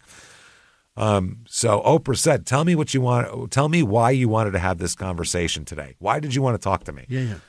Which I'm sure she didn't call Oprah probably. What are you here maybe for? The lawyers did. Yeah. Mary said, up to my life at this point, she has weird syntax. Up to my life at this point, I can't have done all this in vain. I cannot sit back if there's anything I could do to help somebody else. That's my goal at this time. Oprah says, how soon after you married him did the problem start? She said, I would say 2-3 months, just being shocked at the yelling and this different person. What surprised you the most? Mary said, the things he would say. Just one day, he may encourage me to be with my family. Then another day, he might say we're never talking to them again. Right. They say, were there other examples of him being enraged? And Mary said, with the rage against you, just a certain thing. See, I can tell you one thing. What was the reason to begin anything? It just if something upset him, if he's having a bad day, then that's all that. Then that was just all that there was about it. God, that is hard to read. There's some weird ways of speaking. The words are like you jumbled up fucking Scrabble tiles and then just picked random ones. You know what I mean? Spit it out there. It's hard to read. Oprah asked about the sex and said, things you considered unnatural. She said anal sex, oral sex. He made me watch pornography. He made me wear those shoes and that wig. Did you ever try to say to him, I'm not doing this? She said at that moment, no. But when we were not in the heat of the moment, I would say, I don't like that. Let's not. And he'd say, okay. Then he would get going, and that was just that. Oprah said, so when you got to the closet and got the shotgun because you wanted to talk to him? And she said, I just wanted to talk to Matthew. I was so afraid of him. Oprah said, but why the shotgun? Right.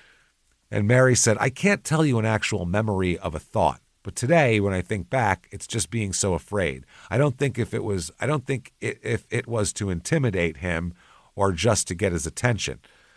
So Oprah says, help me understand. You went to the closet, got the gun, and then what? And Mary said, I remember holding the shotgun, hearing the boom, and then a smell.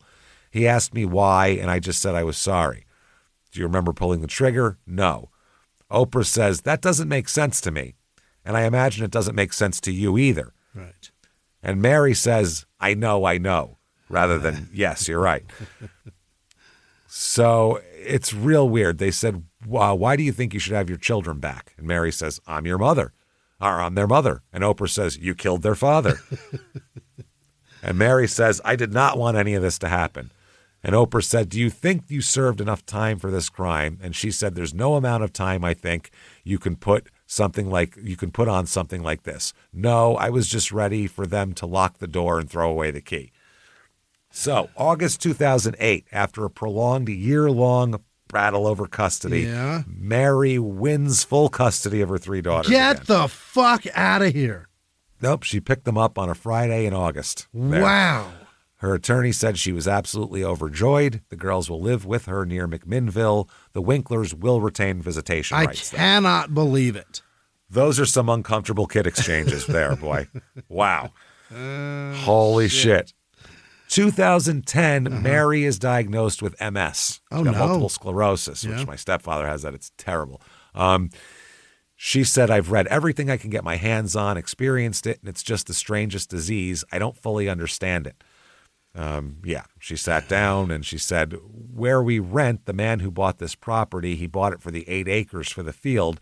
And so there's certain places where the fence is down and the girls will just get out there and will run and enjoy that. Sounds like she's got 3 golden labs or something.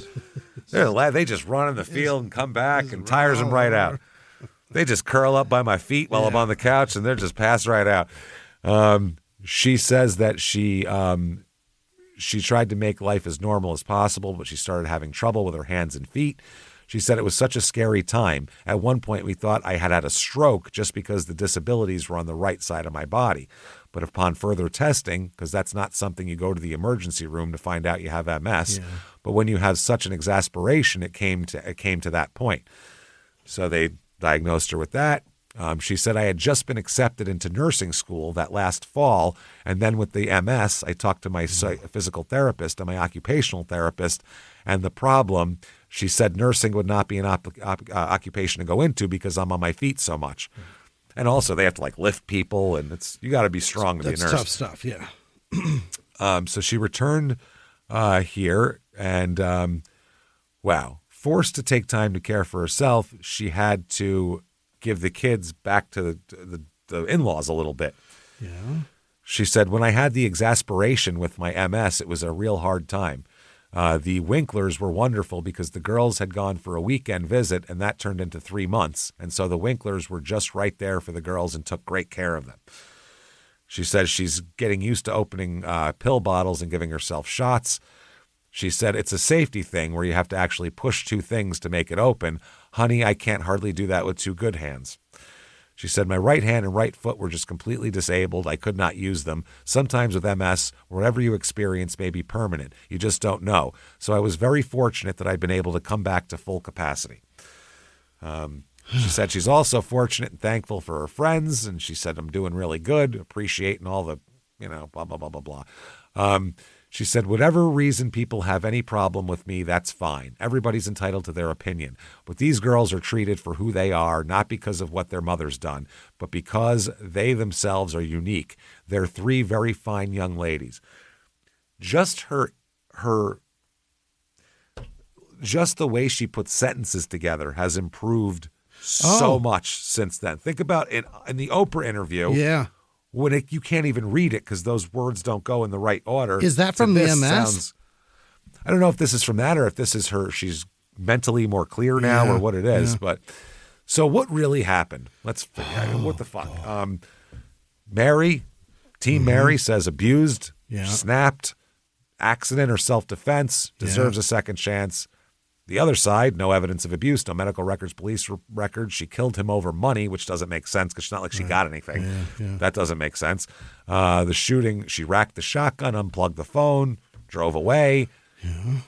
There you go. So it's weird because this is not a male-female thing the way it's breaking down. It's not a man-woman thing because Oprah is clearly not on her side. Right. And Oprah was for a long time considered the queen of all women. You know what I mean? Yeah. She's literally their leader forever. And she didn't buy it. Yeah.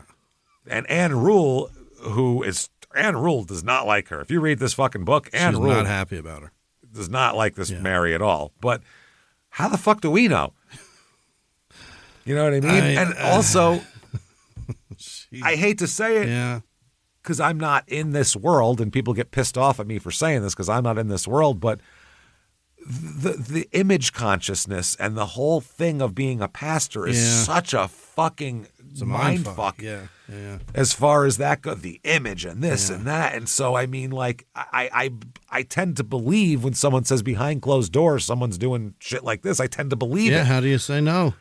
Because it makes sense to me. So I got to kind of believe her, but at the same time, I'm like, yeah, but then why'd you say it like, why'd you do it like you did it? Why'd you have the kids there? Like you couldn't wait. It's just I don't know what happened. It's the strangest fucking thing in the world. I feel bad. I feel bad for him too, because that's fucked up. I feel bad for these kids. I mean, it sucks, man. So 2023, Matt's dad gives a sermon. Oh. Yes, and in his sermon, he said, 18 years ago, trauma knocked on the front door of our house and we lost a son. I live with that emptiness all the time, and it's been almost 2 decades, but I remember the sound of his voice. And every time we sit down at Christmas, at a Christmas table as a family, there's an empty place for him. Yeah. 2025, Mary is asked for an interview by ABC News. Oh. This is this year. She said, we've moved on. I'm busy taking care of my 3 daughters. I don't want to talk. They're 20-something, all 26, 24, and 19. Yeah. Yeah. They're full adults. One just got like indicted for mail fraud for a MLM scam. No, that didn't happen. But I mean, Jesus Christ. They've stayed out of the public eye, no interviews, no social media presence. Pretty much since 2010 when she gave that MS interview, she's shut the fuck up and stayed out of everything. The town remembers it this way. This is what a local said. This is awesome. Quote, until the Cars for Kids accident, this was the biggest thing that ever happened here. So, Jesus Christ. Now you know why we had to cover Cars for Kids. That guy plowed over 6 kids. Remember that? So there you go, everybody. Wow. That is Selmer, Tennessee. We'll get through the end real quick here. That's Selmer, Tennessee. Hope you liked it. If you liked that story, first of all, we don't know what the fuck happened, number one. So don't yell at us for thinking one thing or the other because we have no thoughts on this. I don't know. She did something. We don't know. So anyway, if you're listening, give us 5 stars on whatever app you're listening on. It really does help drive the show up the charts. So thank you for doing that. You can also follow us on social media all over the place on Instagram at Small Town Murder, on Facebook at Small Town Pod. Yeah. You do that there. Follow all of that. You can email us. You can do whatever the hell you want, but definitely get yourself Patreon. Mm-hmm. That is the thing. You're going to want Patreon. Anybody $5 a month or above, a cup of coffee it is. Right. You're going to get so much. Hundreds of bonus episodes immediately upon subscription. You can binge that you've never heard before. Then every other week you get new ones that come out. One Crime and Sports and one Small Town Murder. And you get it all. You get all. Give you everything we got here. This week for Crime and Sports, this is very interesting. You definitely don't have to like sports for this. We're going to talk about dead bicyclists. We're going to talk about crazy cycling accidents that have happened and all sorts of dead people. It makes NASCAR look like the safest thing in the world. It's crazy. And then for Small Town Murder, it's Charles Starkweather time.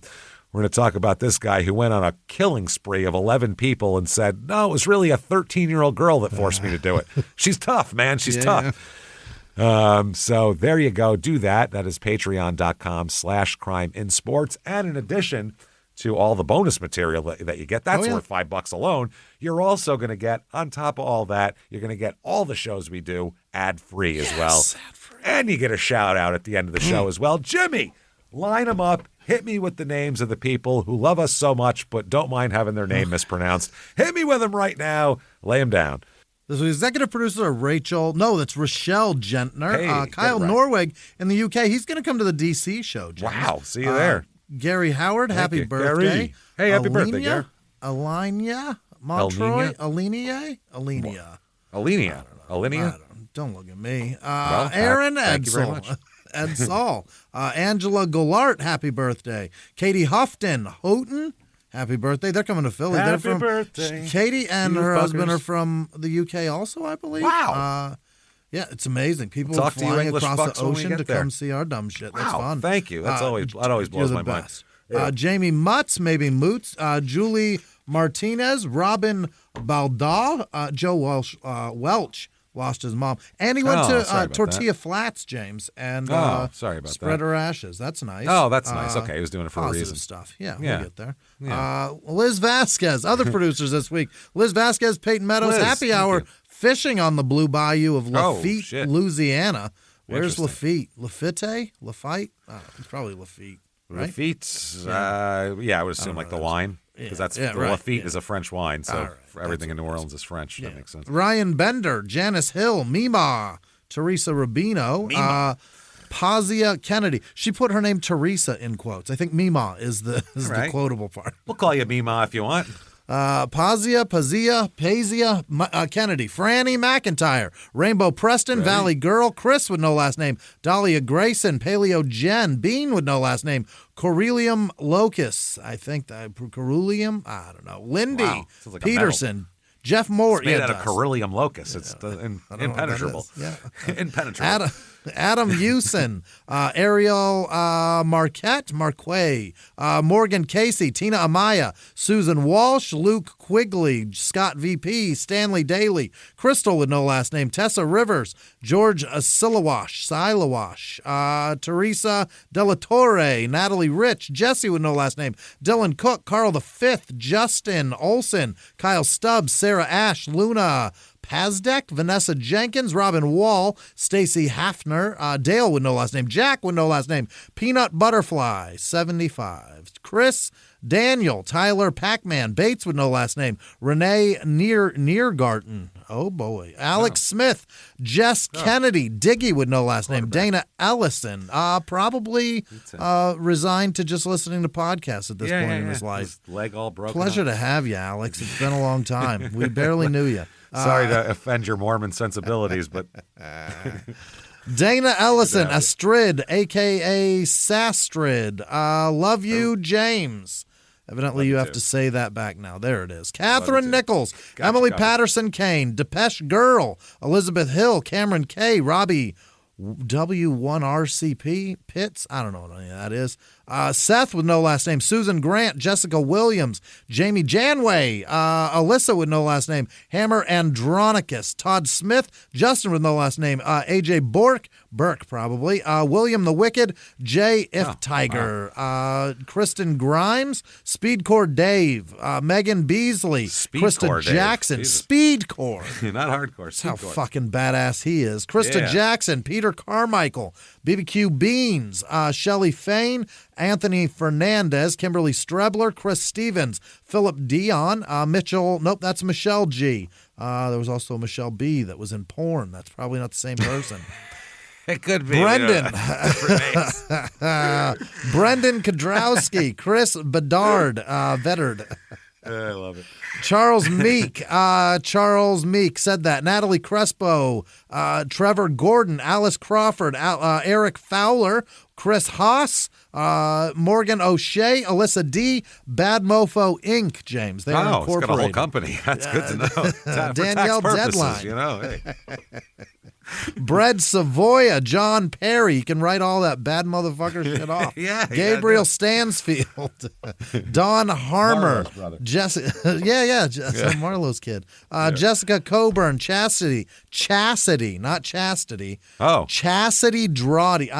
They fucked your name up, Chastity. Damn, it's supposed to be Chastity. We're sorry your parents did that to you. They've missed a T. Sarah Young, Johnny Diaz, Lindsay Boyd, Rebecca with no last name, Mark with no last name, Chris Carr, Eric McMahon, Flapjack Short Stacks, Annie Nair, Jill Hanglin. Oh, we're getting that Nair money. C. Jean, finally. C. Green, 91, RD Zepp, 3, Jacob with no last name, Katie Olson, Herman Horsehair, Bug Fuzz, the 3rd, JC Novacek. Wow. Who was it? Was there Jay a Novacek? Yeah, the tight end for the Yeah, Cowboys. that's what it was. Yeah.